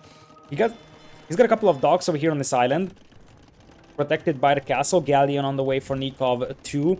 Army numbers are still relatively close, but you have to keep in mind that Nicov is on a timer here, because he doesn't have the neutral island for himself, and that's something that is worth keeping in mind. Chemistry almost in for Fire. He is gonna need the unique tech as well for Portuguese, and here's the deal. From this point on, Italians have nothing against the Portuguese. The Portuguese galleons will actually be cheaper because their gold cost is lower. They will be stronger, 182 HP against 165. And once you get the unique tech for Portuguese, which is the Castle Age unique tech, Karak, and it's not even super expensive, it would give 1 extra pierce armor for your galleons as well. So basically, once we're going into a post-imperial scenario, Portuguese fleet is just like miles ahead of the Italian fleet. Nico wants to go for early cannon galleons over here, as Fire teched into heavy demos, although I think that he might have cancelled it upon seeing the galleons from his opponent. I think he thought that his opponent is going to go for full fast fires, but that doesn't seem to be the case. There's still a couple of fire ships being annoying over here, but remember that Fire's got the neutral island in the middle. And one of the things that he's struggling with a little bit, I believe, is production. So it's only 7 docks, which feels very, very low for a game at this stage. But Nicov, he still has a completely untouched gold mine. That's something that's worth pointing out. Nicov is also pushing the left side of Fire's island. And one thing that Italians could do, if you don't have a control over your island here, is potentially do a landing with the barracks and condottieri. I like the fact that Fire is actually making castles all over his island to protect his shoreline. However, those will be exposed to cannon galleons, because Fire is so much focused on the right side. It's 18 galleons and 15 fire ships versus 23 and 9 with galleons and caravels. There's a heavy demo coming in, but heavy demos won't do much for Fire over here. It seems like it didn't actually end up cancelling the entire technology. Still, Fire can actually afford to play defensive, although I think I'm really sad to see that he's not using his resources to get upgrades, like for example Karak, or I'm not sure if he has shipwright. I am fairly certain he doesn't have dry dock even, which would be a disaster. Yeah, these ships feel very, very slow, and he actually gets caught off guard over here. So Fire is not using his resources here, and I don't understand why. He's having a serious production bottleneck with only 8 docks, as now he's getting Fetorias down. Now you could ask why Fetorias now, there's still a lot of resources on the map, and the answer is because the longer the game gets, the better it is going to be for you, and you don't have a, you don't fill out your population space anyways, might as well go for a couple of Fetorias. That's the logic behind that one. It's easier to drop early Fetorias, and when the resources start running low, as we have some huge demo hits here from Fire, basically annihilating Nikov's entire fire ship horde here and rendering him down to 37 ships. Nicov does have a transport somewhere though, so Nicov might actually try going for a landing, or at least that could have been on his mind. If Fire had Karak on his ships, I think he would be dominating the waters. I just don't understand why he's not using the resources that he has available. If he used this up, he would actually win water right away, because that extra pierce armor would mean so much against these galleons. Your galleons are already better than the opponent's galleons here, but that would make it even better for Fire. He might have even just forgotten about that technology. That's a sneaky technology that many players forget about, but it's one of the most important unique techs for the Portuguese when it comes to water fighting, obviously. So Karak would help a lot for him, and I think that he's just generally missing the Imperial Age upgrades for his ships. Also, I think that he's generally low on docks, because you see that he's floating a lot of resources, including gold and wood, so he could definitely use a couple more docks to produce ships. It's not like he is out of resources or so. Nicov selling stone now for gold. But it's also worth pointing out that, as I said, Nicov is on timer. If he can't get to these islands and get the neutral resources, he's gonna be in trouble, especially against Portuguese that even have Feitorias. I think Nikov's idea is gonna be to try and land on this island soon. Still, I'm getting so tilted on Fire not using his resources. Just do something with them, anything. Get Karak, Dry Dock, whatever you want. Just do something with them. Now, that's a lot of fast fires once again, so Nicov is gonna have a mixture of those. And that has to be no Dry Dock. Those ships are so slow. And Dry Dock is one of the most important water upgrades overall. There's a transport coming in for Nicov. That's going to be a castle, and he will actually start making trebs immediately. Fire is going to have to react to that, and he will have to make trebs as well. There is a Dry Dock. Now, what Dry Dock does is actually makes your ships move faster, so it's an extremely important water upgrade. In fact, I mentioned that I was coached by Nicov, and he said on islands, in Imperial, the most important upgrade early on is the Dry Dock. That's a nice demo hit over there, sinking the majority of the fire ships. Caravels will try to stop that castle, but they will ultimately fail to do so, although they will delay it a tiny bit and pick off a couple of Voyagers. Nicov is behind in Voyager count as these ships arrive from the other side as well. Cannon Galleons could be very, very good to support this one, though, for Nicov. That's something that we have to keep in mind. His Cannon Galleons would be very, very helpful at taking down the trebs from Fire over here, because trebs is something that both players can make, but if you actually line up your Cannon Galleons here, you can take down those trebs. But guess what? Something we didn't spot is a landing over here from Fire, getting a couple of scouts out, and it might not seem like much, but once again, it is good enough to distract Nicov here. And just a couple of light cavs, a bombard cannon out here starting to take down buildings, and you see that Nikov's eco, even with that castle on the gold mine, is going to be a little bit messier. And this is going to result in the fact that he's a little bit distracted from the middle, even though, as I said, Fire isn't actually cleaning up those cannon galleons, so he's going to end up losing a treb, but this castle might still go down at the end of the day, and really Fire is going to have to clean this one up. Yes, Fire will try to make a couple of scouts and just unleash them at the right moment, but once again, I feel like Fire is slowly taking over this game, especially if this island is lost by Nicov. That might be the end of the story for him, although Fire, for whatever reason, is stopping to attack that castle. He could have finished it. I think he thought it's over. And one more shot, the castle does go down, and that means that Nikov's island is very, very exposed here. Ship numbers are still rather close, but if you look at the population, it's much better for Fire. Fire's got no Voyagers left on gold, though. This is interesting to monitor, because Nicov still has a lot of gold on his island. Fire is going to have to move to the neutral island now. Obviously, he can delete Voyagers and go for Feitorias, and if Nicov loses that gold mine, Nikov's gold income isn't going to be impressive either. But Fire's going to have to use the neutral islands right now. And he also needs to grab the neutral relics. I think he's sending back the transport list. That was the plan. Nicov is dropping in ship numbers really badly, though. He's down to 40 military. And Fire's got 66. We'll see if Fire actually does another landing. He attempted to do so with a stable, although that might have been the stable that was there for a long time. Nicov still has a lot of wood and gold left on his island. The trap is trying to take down those buildings as well. Some raiding being done by these units. Nicov is down at 88 Voyagers. The demos actually getting some nice connections over here. A lot of good connections could actually occur because Nicov is not focusing over here. And there was an absolute enormous engagement over here. If Fire, as I said, just went for the unique tech, he would have even stronger ships here. And even if Nicov has the same fleet numbers, it would not be enough for Nicov to win that, because these already have higher HP, and with the extra Pierce armor, that would be very, very devastating. It matters a lot, and no way! Nicov doesn't have Bracer! Nicov doesn't have Bracer! Oh my goodness! I wonder what would have been the outcome of these games had he gotten Bracer. That explains a lot. Like, Portuguese galleons are already stronger by a lot. But without Bracer, oh, that is an upgrade that you should never be missing. And I was praising him so much for going for early dry dock, careening. Nicov taps out, but what a disaster. Fire played this one in a very, very fancy way. I have to say that I loved what Fire did here, because he didn't want to play conventional. He played with a sneaky scouts landing, diversion. Really played this one very, very smart. You can see that he had a good game plan for this one, and he brought in everything he got to this one.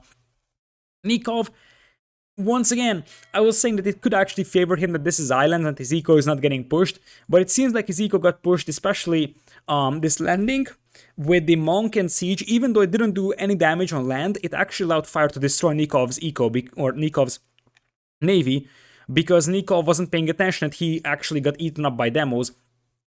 This is a massive mistake from Nicov, not having Bracer here. Now, obviously, if Fire had, if Nicov had Bracer and Fire had Karak, it would be the scenario. But I feel like as big of a mistake it is from Fire, especially with these resources not grabbing Karak from the castle that he has been having here for a while, it is also an enormous mistake from Nicov not having Bracer there, and he knows that. So he's gonna look at this recording and say, like, I don't know why he tapped out right now, probably because he felt like he's losing water. But he might have just looked at his fleet and said, oh, I didn't have Bracer the whole time, and okay. Fire, one game away from getting into the next round of Hidden Cup for qualifiers, and needless to say, as I said, that Nicov had huge expectations for himself for this tournament, and now, if his hand wasn't shaking until this game, now it will. Because it is the decider game, it is his own home map, so that means that he's gonna have the upper hand in terms of game plan. We are going to cross, but I'm not going to lie. I checked out the civilizations, and I'm starting to feel like Nicov feels that he cannot win this series conventionally. That's an Incas pick.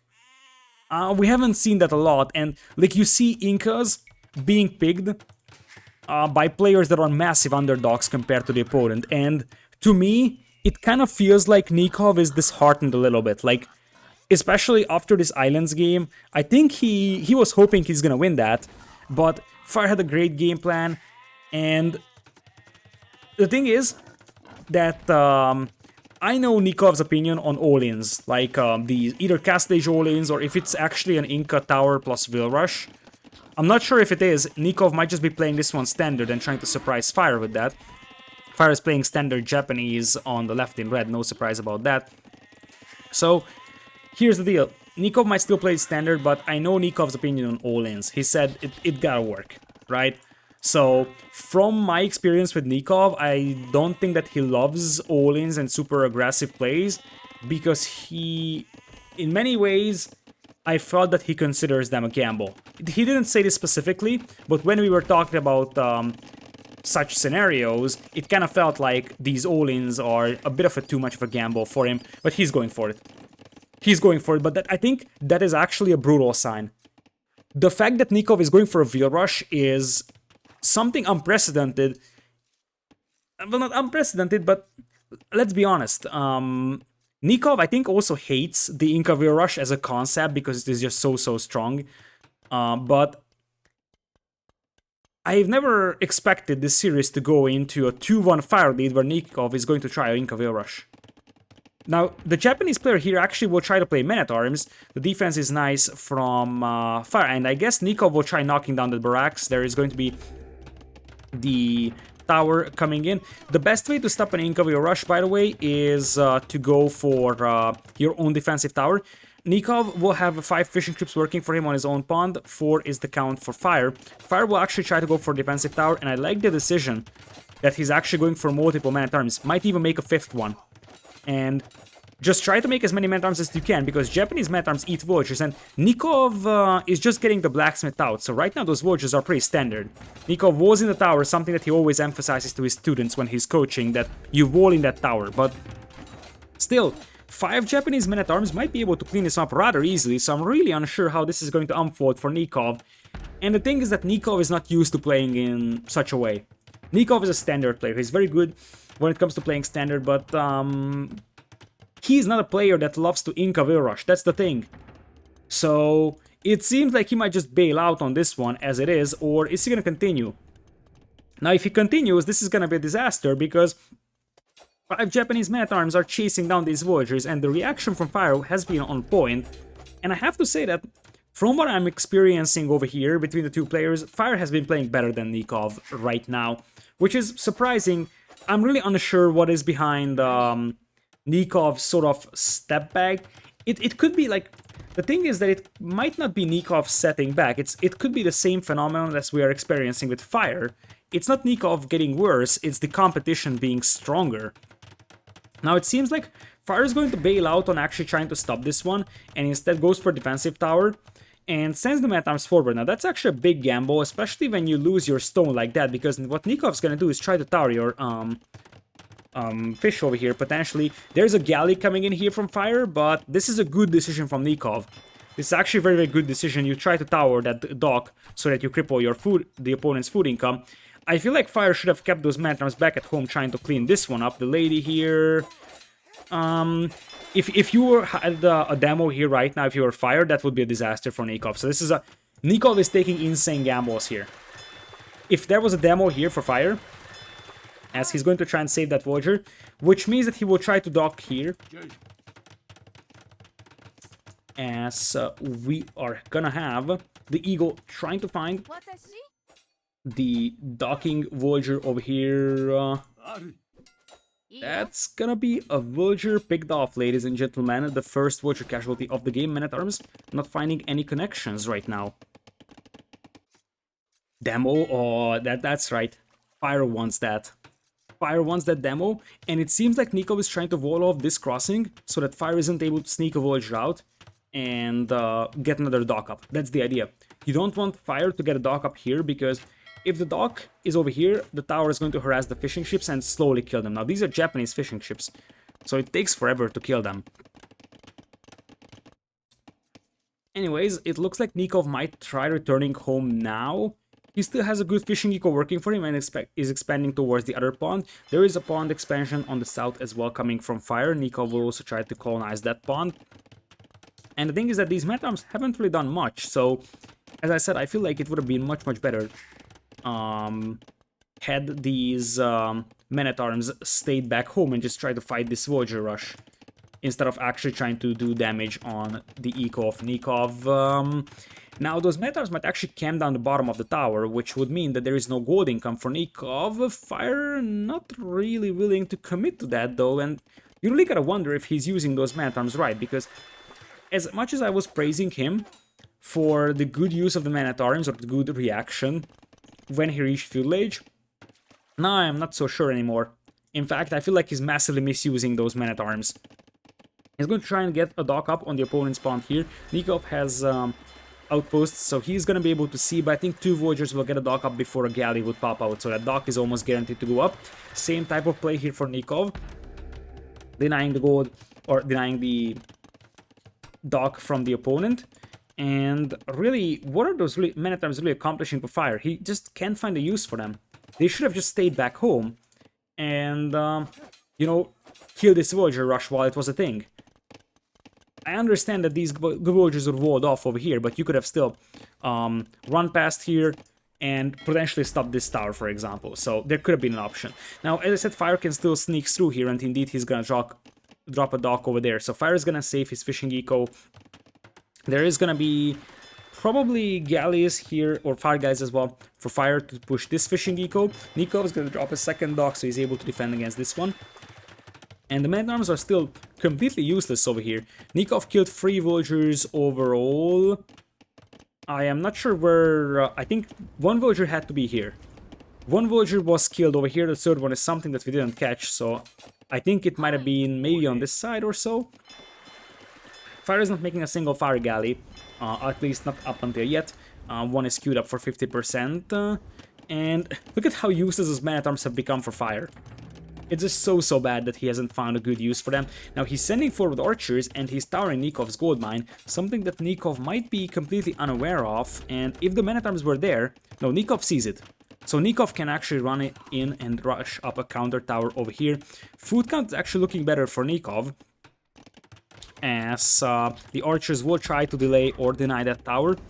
I don't think that Fire knows about this woodland over here, so he's not gonna be able to push this, although he sees the house, so he should know that there is Voyagers around. And it seems like both towers will eventually go up. Nicov might lose a Voyager or so. but Fire can't actually stay here. In fact, he's gonna have to run away, and he's taking a lot of damage on his archers. The defensive towers are actually very well positioned for Nicov everywhere. That's something that I want to give him, that these defensive towers are preventing any kind of archer counterattack from Fire. Fire is not actually impossibly far away from Castle Age though, so if he gets a market up, he could buy himself up, go for a knight, and potentially start pushing this one with Knight and Siege. The men-at-arms are still utterly useless. Now they're marching forward to do some damage. Nicov is going to have to relocate his gold mine to another one over here. It looks like Fire is just waiting for the opportunity to pop out these ships and sink the entire fleet of Nicov here. Nicov, however, secures control over the southern lake. The left-hand side lake is still in the hands of Fire. Nicov has an uncontested control over the northern lake, and one thing that I would like to add is that Nicov has a crazy Voyager lead, 57 to 44. So Nicov actually has 4 or 3 lakes that is full of fishing ships. Fire only has 1. That is very, very full of fishing ships, but overall, if you take a look at the fishing ship count, that is still way better for Nicov. Fire actually clicks up to Castle Age a lot earlier, though, and that means that we could see Knights coming in pretty soon from him. In fact, it should be Knights. He already has Voyagers up here, so all he needs to do is just get a forward siege workshop up here and start pushing this gold mine, as Fire is using some massive, massive market balancing. I think if Nicov isn't getting pushed away from this gold mine, he could have beaten Fire to Imperial. But right now, it seems that Fire is going to have at least a minute or so advantage into Castle Age, which could translate into War Galley and potentially secure control over the right side pond here for Fire. Left side, there is still a bit of a fish left in that pond, but soon Fire is going to have to transition to fish traps. So, look at this. Fire is even laming away the stones from Nicov. He knows exactly that he doesn't want his opponent to go for castles, defensive towers. We'll have a switch into what's going to be potentially triple Brax Eagles for Nicov, as he is lagging behind by 1.5 minutes into Castle Age. Another defensive tower coming in now on the berries. And I think that at this point, you just go for the Japanese Knights. Japanese Knights are actually surprisingly good. So, they have Bloodlines +2/+2. They are perfect for battling Eagles here, and you're probably expecting Eagles in this scenario from Nicov as well.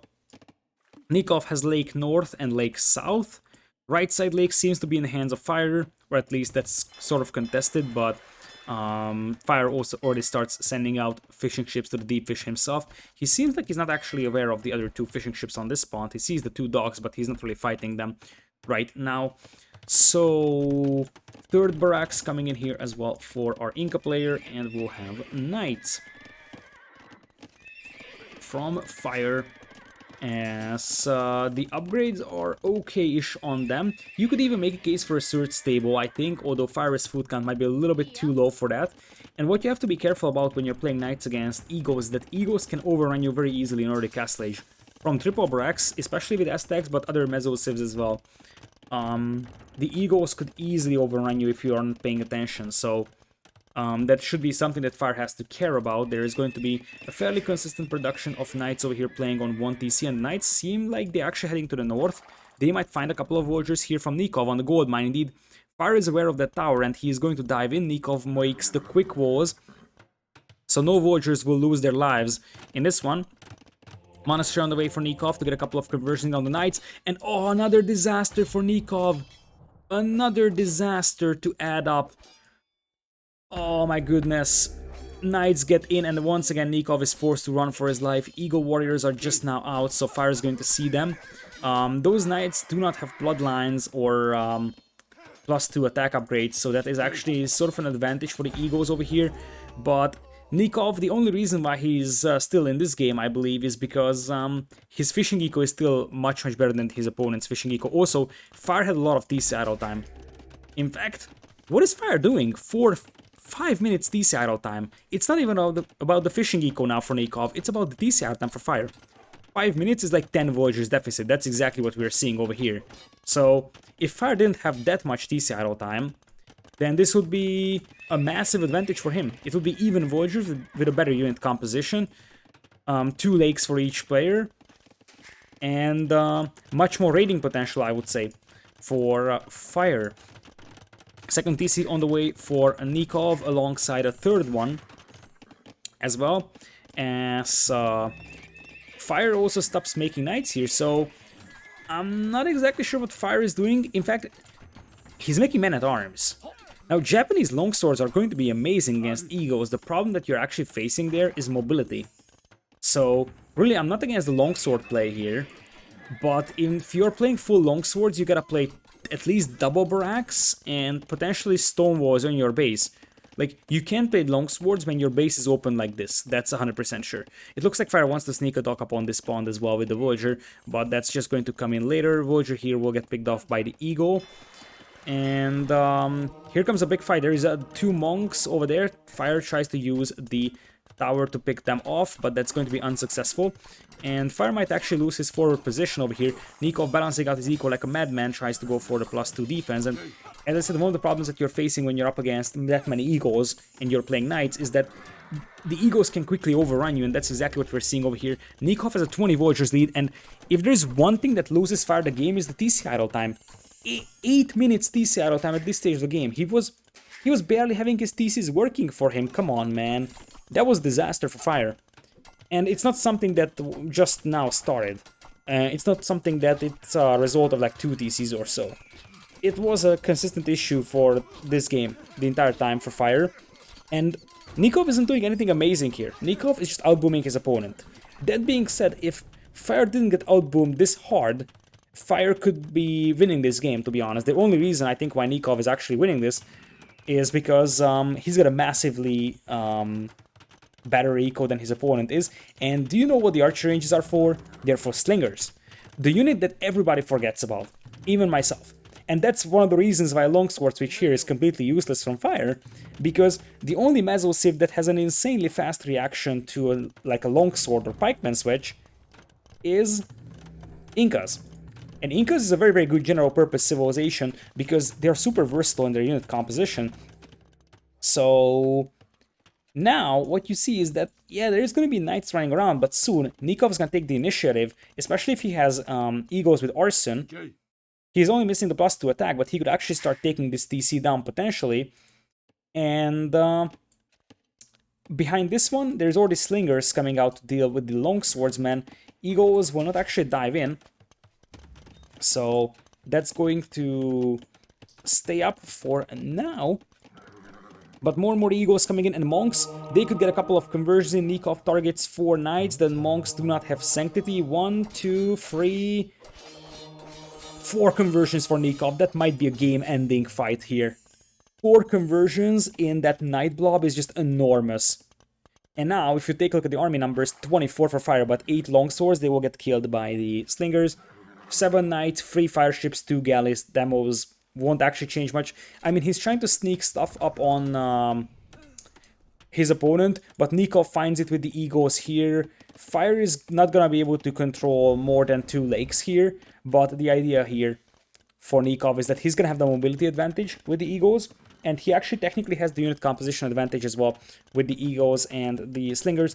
Eagles aren't really food heavy, so you can also think about going into Imperial, and that's gonna be the plan as well for Nicov. And it seems like at latest this is gonna be an Imp GG here. As much as I disliked the Veil Rush from Nicov, I think the follow-up for that was very, very clean, and this is more like the Nicov that we're used to seeing. So, the previous game's Nicov was rather the sloppy version. This is actually sort of the... I'm not sure if this is the YOLO/tilted or this is the full focus Nicov, but now there is Redemption coming in as well, but this is really a rather clean play from Nicov. As I said, I really dislike the Veil Rush, and I feel like he also just YOLO'd this himself. Not sure what. Could be, you know, getting tilted. Could be just the fact that he doesn't feel like he's actually going to be able to win with conventional play. Or maybe this was the plan the whole time. Maybe he felt like a Veil Rush is actually a legitimate strategy for this map. So, Eagles are raiding villagers left and right, and Fire has been losing villagers while I wasn't paying attention. Like, I was focusing on this fight, but there is knights running inside here. There were villagers dead on this wood line, I believe. Villagers were killed over here, so Fire dropped down to 46 villagers already. I was just so much focusing on this fight actually happening and Imperial Age on the way that I didn't even notice all that raiding, but Fire is dead. Fire is 83 pop against 143, and his opponent is gonna be Imperial. I think he will probably just tap out once he sees his opponent being an Imperial Age. There is Redemption on those monks, so they can convert the Mangonel too. There is going to be Monastery for Fire, but this is too late. for him, and you see that now these raids have been cleaned up. I just don't understand the longsword spray from Fire for so much. And like, his base is wide open. Longswords wouldn't help at trying to clean up those raids. And also, I think he forgot about slingers. That seems to be a consistent thing for Fire. Previous game, he forgot about the Karak. In this game, he's forgetting about the fact that the opponents have slingers. So, yeah, I mean, Knight and Longsword might work, but Slinger Eagle, I think, is something that is actually going to work better. Especially when there is Monk support, as Fire wants a forward castle over here.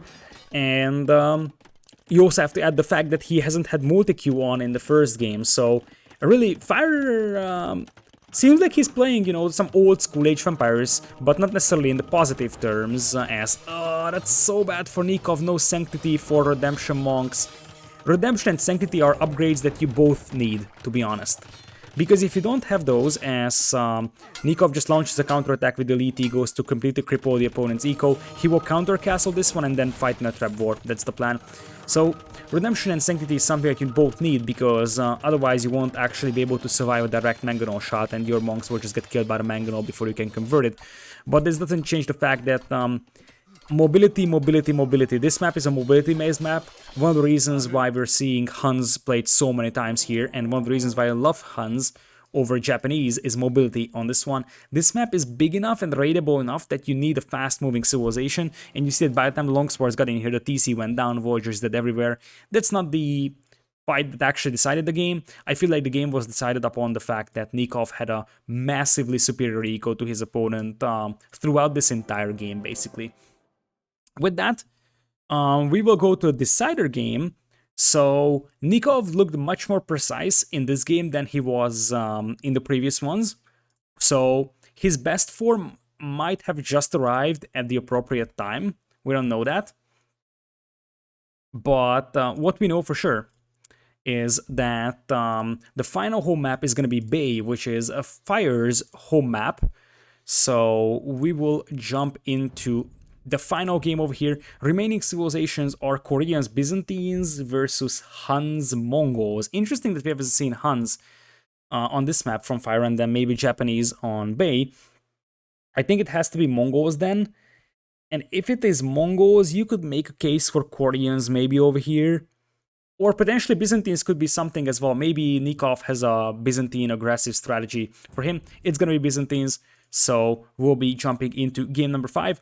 And the winner of this game is going to... that's actually interesting. That's actually an interesting prompt.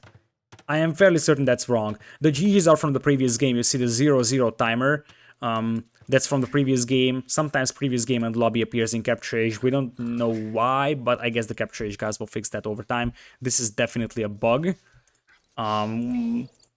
I'm not sure if it actually is a clue. Like, it's not a consistent bug, and this is the first time I'm seeing, so it might just be a completely random bug, and it might not be even relevant to this game. So, it's not really a spoiler.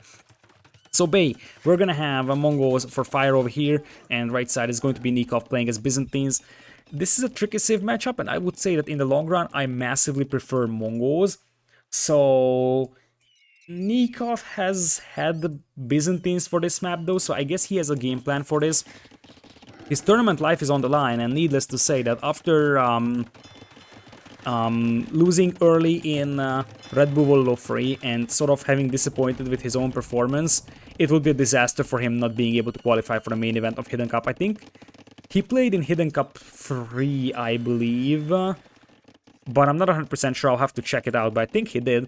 As a Feudal Age is going to be slightly faster over here from Fire. He is using the Mongol hunting bonus to his advantage over here. And as I said, if you save Britons for or Byzantines for this map, you might as well go for something aggressive. And this is not something that Fire has spotted, I believe. So this is going to be a spear and skirm forward by Nicov. Now you could say, how can you pull that off if you only have one dock on the water? You will just lose your fishing eco, but that's not necessarily true. Because Byzantine fire galleys are actually pretty strong, so Nicov could still take reasonable engagements on the water. And the alternative would be that he's just going to try to demo snipe the opponent's fish, as Fire is going for fire galleys. Nikov's not going for a single ship, so he might just let his fishing ships die here, and eventually he will have to try and demo snipe. the fishing ships, otherwise Fire is just going to outboom him. But it sort of seems like Fire has no idea that this is coming up in his face, trying to move out to the hunt to grab some extra food for himself. And if it's a spear skirm tower forward, one thing that you have to keep in mind is that the stone always spawns on the front on this script, which means that if Nicov gets a tower up over here, the counter tower, unless it takes this one down, Fire won't be able to access stone. And now I think Fire is about to realize, hey, there's a spear and skirm forward in my face, and that's a very, very aggressive tower from Nicov. And now I see what he wants. He's going for the gold mine intentionally, because this is the way he wants to win water. He wants to deny gold, that's the idea here. And that's one villager killed already for a price of 2 spearmen, not necessarily ideal, but definitely alright for Nicov. And it seems like he's going for some very, very YOLO strategies on these maps. I'm not sure this was the original idea for him, but it seems like he doesn't want to drag this one out for long games. Now, luckily for Fire, and that's actually pretty rare, that he's got a back gold mine. In fact, Fire's gold mines were both amazing. This is a well-defendable gold mine if you actually are successful walling this one off, and this is a dream gold mine. Fire sees it, so he could actually fall back over there, but right now he needs to focus on defending. But defending against the spear and skirm rush is actually tricky because you can just go for a single unit. It's not like a Man-at-Arms opening that you go for archers and clean it up. And Nicov is even going to wall that one in. Nicov now losing his fishing eco, so eventually he will probably try to demo snipe this. But I think he's just transitioning into full tower rush here.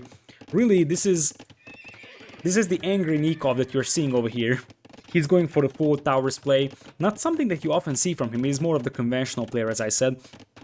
Previous game, the aggro play worked for him though, and it seems like he's able to knock Fire off his balance if he's going for a lot more aggressive play, and he will try to play with food eco denial as well.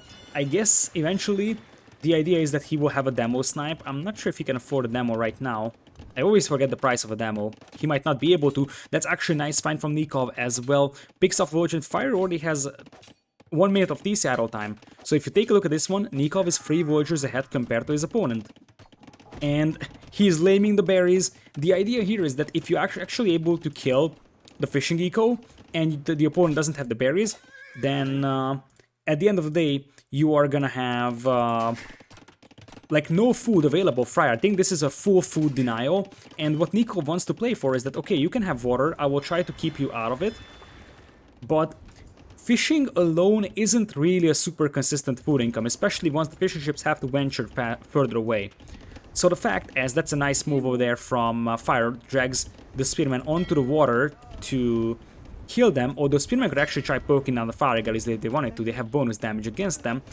I'm not sure if Fire wanted to just sneak these villagers through here, or this villager was just running for her life. Whatever the case, the villager is dead. And if you look at Fire's TC at the time, it will soon start increasing because he's gonna have significant food issues. So he just finished with the hunt over here, even though he has some hunt working for him. And it's now this gold mine is also lost for Fire, so he's gonna be having gold from this position, going for a stable range. Why is he making archers? It seems like he's struggling a little bit against this Byzantine spear and skirm forward. This is like so old school, but it's working for Nicov. And even though he doesn't have a food eco on the water, the food eco on the water alone isn't going to be enough. And one thing that Nicov did in the previous game is that is the only counter tower Fire can make. Nicov needs to make sure that he makes Fire finish this tower, or at least have it at something like 60-70%. Because after that, if Fire deletes it, he's gonna lose more stone, so that he's not gonna be able to rebuild another tower, basically. So basically what you have to accomplish is that you have to make sure that after Fire deleting the tower foundation, if he deletes it at all, his overall stone count is going to be lower than 125, because in that case he's not going to be able to make another tower. And previous game, what Nicov tried to do is deny the food eco of his opponent on fish by dropping towers on the docks. That may actually be a possibility here as well, as Nicov will try to prevent those villagers from running past. The problem with the spear and skirm forward all the time is that those units are doing so small damage. Skirmishers without fletching, as that was a beautiful move from Nicov, blocking the villagers over here, tries to quick wall this one. I think this villager is gonna be saved, but still, Fire's villager or TC idle time is rising like crazy. But here is the problem that Nicov is facing: the counterattack that's gonna be absolutely devastating towards Nicov, and that's one of the reasons why forwards are so outdated. So, we're gonna have another 2 villagers going down over here, as that is a total of 6 kills now for Fire. But Fire's villagers on this stone mine also gonna go down really fast over here. So, spears back, and eventually this is gonna be kind of a stalemate, if you ask me. Scouts will actually pick off a couple of skirmishers over here, and in the meanwhile, Fire expanding his fishing eco to what is eventually... How much is this? 9 fishing ships. 40 eco against 42, as we are gonna have the skirms finishing off the archers over here. Other side, more scouts on the way for Fire, and other than that, it seems like we have reached sort of a stalemate over here, if you ask me.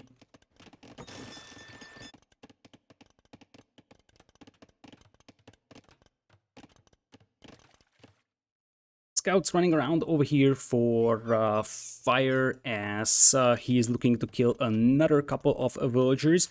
The main problem that he was facing was the lack of food eco, but now that seems to be solved, and that means that he's gonna be able to start getting back into this game. In fact, his villager count is as good as Nikov's villager count. However, that hit on the food eco earlier means that he wasn't able to pile up a lot of food, and Nicov is going into Castle Age over here, and that's where the real power spike starts happening. You see that Fire is gonna have to drop a lot of fish traps soon, because the pond is running out of fish as well very, very soon. So if Nicov gets up to Castle Age here, he's gonna be able to go for a couple of nights, and that completely changes the look of this game, because as long as Fire is able to fight against Feudal Age units with Feudal Age units, he's gonna be fine. But once a couple of knights arrive, they will have the mobility, they will have the power to deal with the early archers, they will have the power to deal with the scouts. As right now, Nikov's gonna have to play very, very defensive over here, but don't be surprised to see a stable coming in here soon. Now, Nicov doesn't actually have that part of his base walled off. Oh no, Nicov! Nicov, that's a disaster, and the scouts will run in here. What a thriller in the last game here, because if Nicov reaches Castle Age, he should have a clear upper hand, and his spearmen are actually just at the right spot, and that means Fire turns back.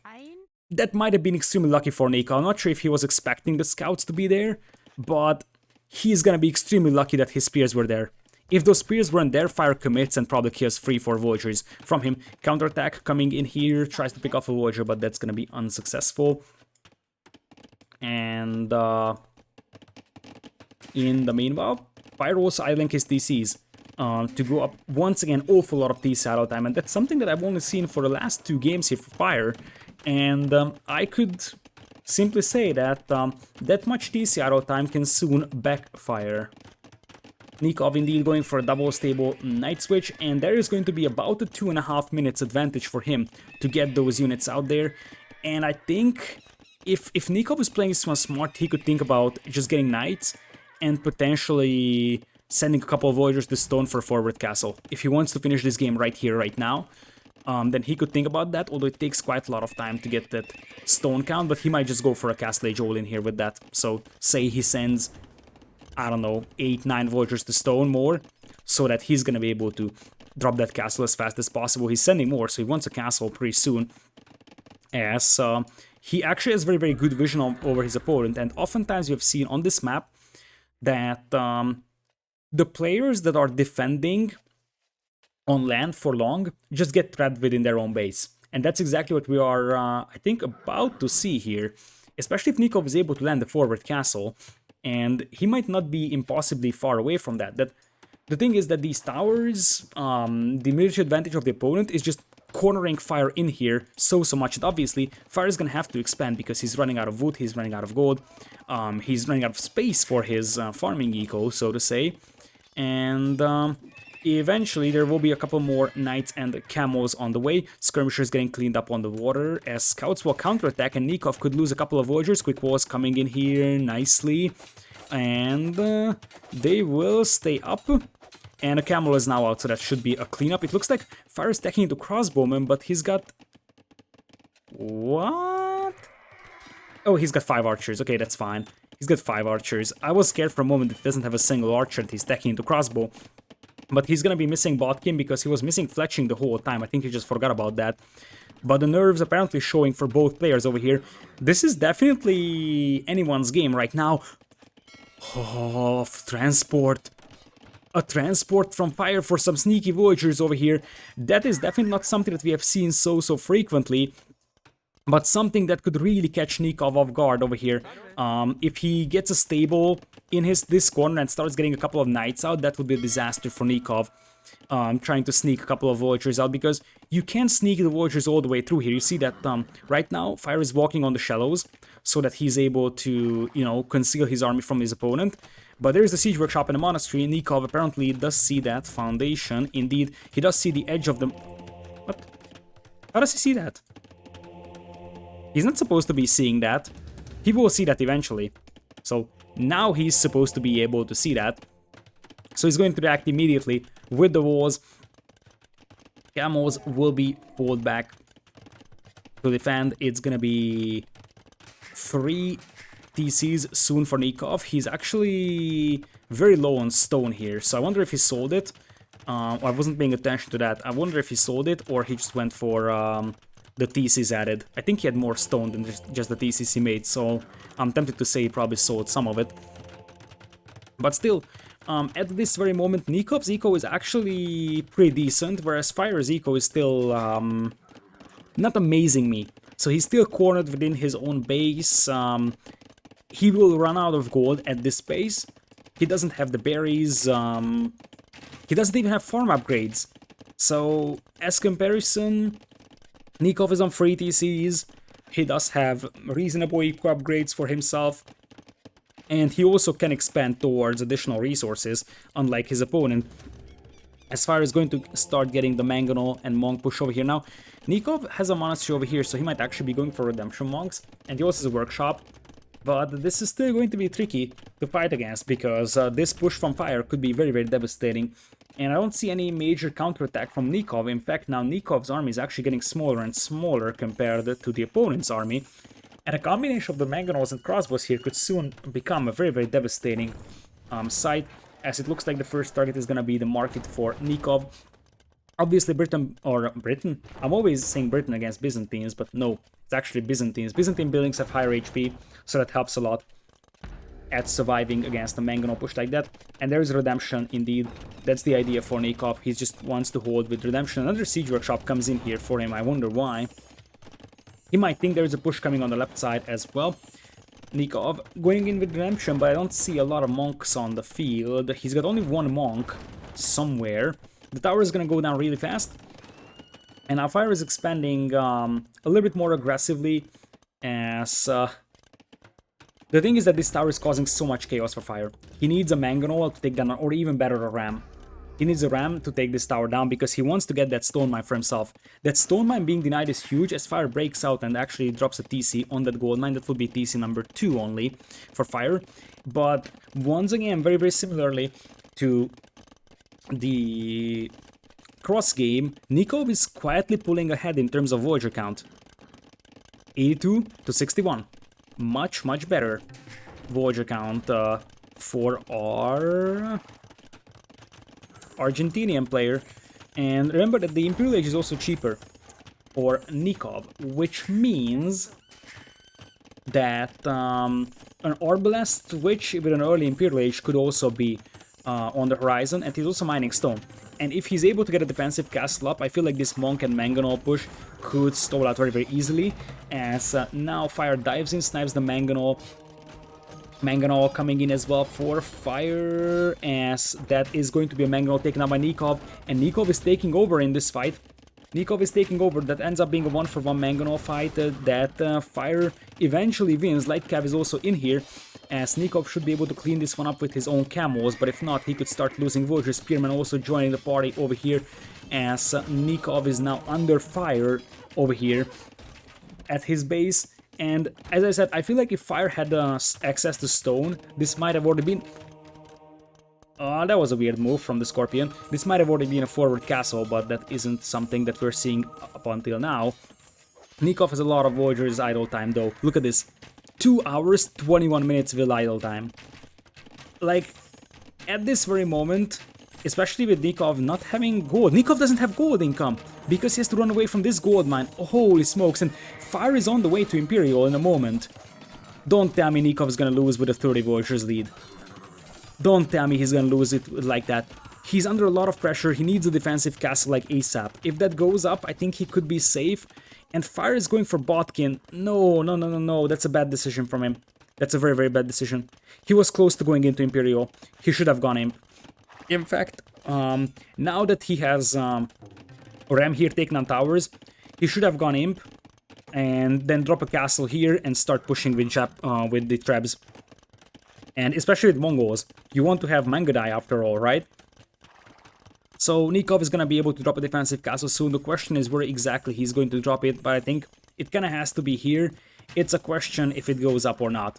But I think it has to go up for Nicov. Bloodlines, Fire is wasting all the advantage that he could have into Imperial. He would have an insane Imp advantage. And especially considering the fact that Nicov is getting pushed hard, if Fire gets into Imperial first, Nicov might just say, hey, I'm getting beaten to Imp so hard over here that I might just tap out of the game. I don't think Nicov would resign upon seeing Fire being in Imp, because it's the decider game of the series, so you really only resign when you know that you're 100% dead. However, it would be very disheartening for Nicov to see Fire in Imperial Age, and Fire is going to beat Nicov into Imperial by at least half a minute, but it could have been a minute or two advantage. So I'm really unsure if Fire needed Botkin arrow right now. Like, yeah, sure, nice. Look at this. Fire is just so late into Imperial. That's so bad. He's got a workshop, he's got a monastery, he could click anytime. And eventually Nicov clicks up faster. I feel like if Fire loses this game, one of the reasons why we are going to look at Fire losing it is because, number one, he was late cleaning up these towers. After he actually started pushing Nikov's base, he could have made a ramp a lot earlier and cleaned these up, because he needed stone earlier, especially with Mongols. You want to have Mangadai, you don't want to drop that castle over there, Fire. You can't take that seriously. For Mongols, the castle is the most important building that they can have, basically. And dropping it in front of a Byzantine castle that already has 6,000 HP on it is like absolute suicide. And remember what I said about the Imperial Age. If Fire had like half a minute advantage or a minute advantage into Imperial here, he would have 2 Trebs out by the time Nicov has 1. And that Imp time could actually lose the game for Fire. Because if he loses this castle, his late game composition without Mangadai is just nothing. Like, Mongols aren't excelling in anything other than Mangadai. And behind this one, Nicov is, I think, quietly switching into Arbalest. Indeed, that is the case. Botkin on the way pretty soon. So I am fairly certain this is gonna be an Arbalest play from him. Although we might see a lot of elite skirms as well, because he might think, okay, I'm up against Mangadai, I'm gonna make skirms. Fire is just getting his gold mine back over here. So Nikov's early push really did a lot of damage to Fire's eco. But I feel like the real problem that Fire was facing is that he delayed his Imperial Age too much. So, really... And if you actually delay your aim by that much and you want to make Mangadai, you don't make this castle here, you make it over here or so. Because right now, all that Nicov needs to do is just sit within his own base with his Trebs. You have 0 Trap Snipe potential with Fire. And Fire is also 50 Vultures behind. So, there's a second castle coming in here for Fire, both players queuing up Trebs immediately, but fast chemistry, Nicov not queuing up a Treb. Nicov should be queuing up a Treb over here. He sees the castle, like, obviously. So, here comes the first Treb, and that's going to be another siege workshop. I wonder why. I don't think that you need another siege workshop here. Fast chemistry is going to be for bombard cannons with Byzantines, because he wants to win with Byzantine bombard cannon and Treb. And here's the deal. If Fire loses this castle, that's game over for him. It looks like we're going to have a full elite skirm play from Nicov as things stand. But challenging a Byzantine castle to a Treb war feels like a very, very bad idea here. Now, that being said, there is 2 castles for Fire and only 1 for Nicov. A couple of knights running past to raid. Fire doesn't really have an amazing eco, so he doesn't want to go into a very long and sustained fight. Even block printing coming in for Nicov to get some more long-range conversions. As there is a bombard cannon coming out here, but there is no second trap for Nicov, which I think is a mistake. If there is no second trap, Fire might actually take down this castle very easily. It's gonna be 3 traps against just 1. The bombard cannon... Oh, Fire! What is Fire doing? No way. If he loses that trap, that's once again a moment to look back in this game, because this trap war is so important, and he's gonna lose that trap. That's once again a moment that we could look back at the end of the game and say, hey, Fire could have actually used that trap here. Because now his castle is a little blaze. Nicov is also going to commit a lot of Vultures to repair, but he's out of stone, and it's 3 traps shelling the castle. I think this is going to be a trade of castles, although Fire has a lot of stone here.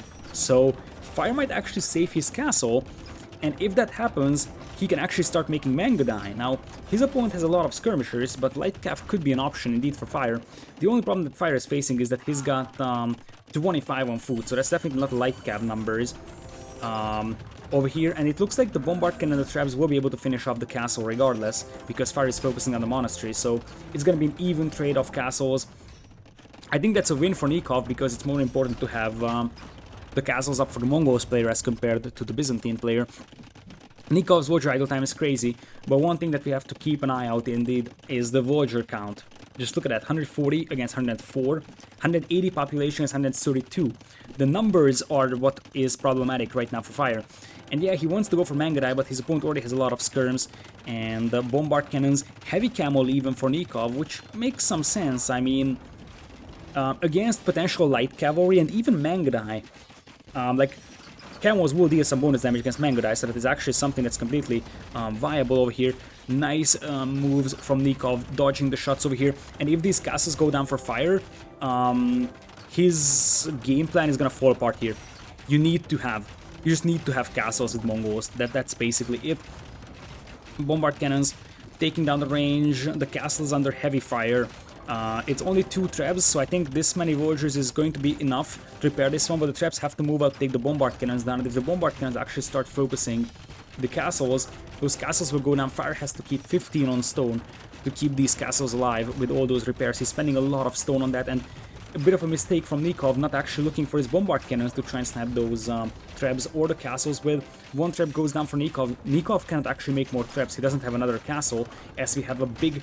Well, not really awfully big, but it's a big crossbow raid on north here from Fire, as he's climbing in villager count. He's up to 116, and he's still keeping the castles alive.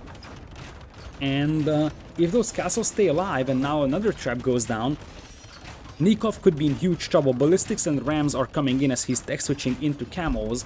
There isn't really an amazing amount of Mangadai on the field from Fire, in fact.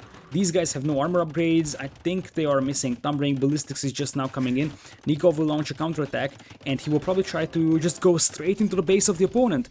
He will just ignore his opponent over here, as he will probably try to use some skirms to clean this push up inside his eco. Villager count is getting closer and closer, but he's just going to say, okay, the core of your eco is here, I'm going to hit that, and that's something that we have seen so many times in this tournament. Light Cav switch now coming in here for Fire, but he isn't ready for the camels just yet. So the Light Cav will just die to the camels very easily, and the bombard cannons can start melting the TCs really easily. Voyager count now dropping for Fire. What a thriller! And really, after all these games, I feel like both of these players would have deserved a chance in the next round, but only one of them will pass. Really, both of these players played outstanding. Nicov had a sloppy start, but actually rebounded quite nicely, especially this game, and the cross game was very good from him. And Fire's game plan, especially in the islands map, I think is also something that is deserving a shout out. We still don't know who's gonna win, but I feel like this push from Nicov is actually something that's bigger than what Fire can do against him, and I feel like Nikov's 68 army against 35 might be enough to edge this victory out. And it's not just a simple counterattack with a couple of camels and skirmishers, it's actually supported by bombard cannons. It's only 3 bombard cannons, but they're melting TCs, and the Light Cavs will try to dive in, but it's not really enough when there is a couple of arbalests supporting as well. But they might be able to snipe the bombard cannons and delay this push. Fire is trying to mass Mangadai as best as possible. and then try to launch an assault into Nikov's base. Light Cav once again trying to snap the bombard cannon. One goes down. The second bombard cannon is gonna be staying alive. The third bombard cannon could be killed by villagers, but Fire is losing way too many. I think Fire expected this one to be cleaned up by his hussars, but he absolutely overestimated their skills, and now Fire drops down to 99 villagers. Once again, a 20 villagers lead for his opponent, Nicov here, who's going to launch the camos on another counterattack to the left, as bombard cannons are moving in to take down the castle. One goes down very, very easily to the traps. But Fire is not repairing that castle, and he's not paying attention. I think Fire is probably paying attention to rebuilding his eco or microing his units over here. And that means that he's not paying attention to that castle until it's already set on fire. Defensive castle coming in here for Nicov, as the camos will kill another bunch of villagers here. And it seems like Nicov is actually getting closer and closer to grinding this game out here, as these skirmishers will clean up the Mangnai. That's actually awful losses for Fire. Now Nicov with a 3000 score lead. The traps actually go down here as well to the camos. Traps mispositioned here too, and it's 62 army against 21. I think that Nicov has this. Fire wishes good luck to his opponent, and it seems like I have actually left the best series to the end here, as Fire is still in this one, but he already wished good luck to his opponent, so I guess... What was that? Like, it kind of seems GG right now. Fire is 100 population, his opponent is 175, and little hope of actually rebounding into this one.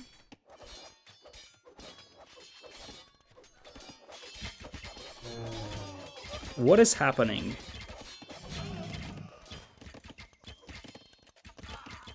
What is happening right now? I have seen the GG from Fire.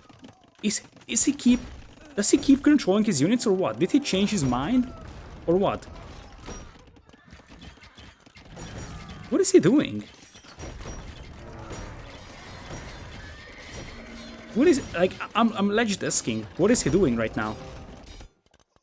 I'm absolutely confused. He called the GG and, like, he obviously sees it's over. Okay, now he calls it. Don't tell me, like... The final 2 minutes was absolute disaster for Fire. He just lost villagers left and right, so I'm really not sure what happened there. Maybe it's a capture H bug seeing this, but doesn't matter.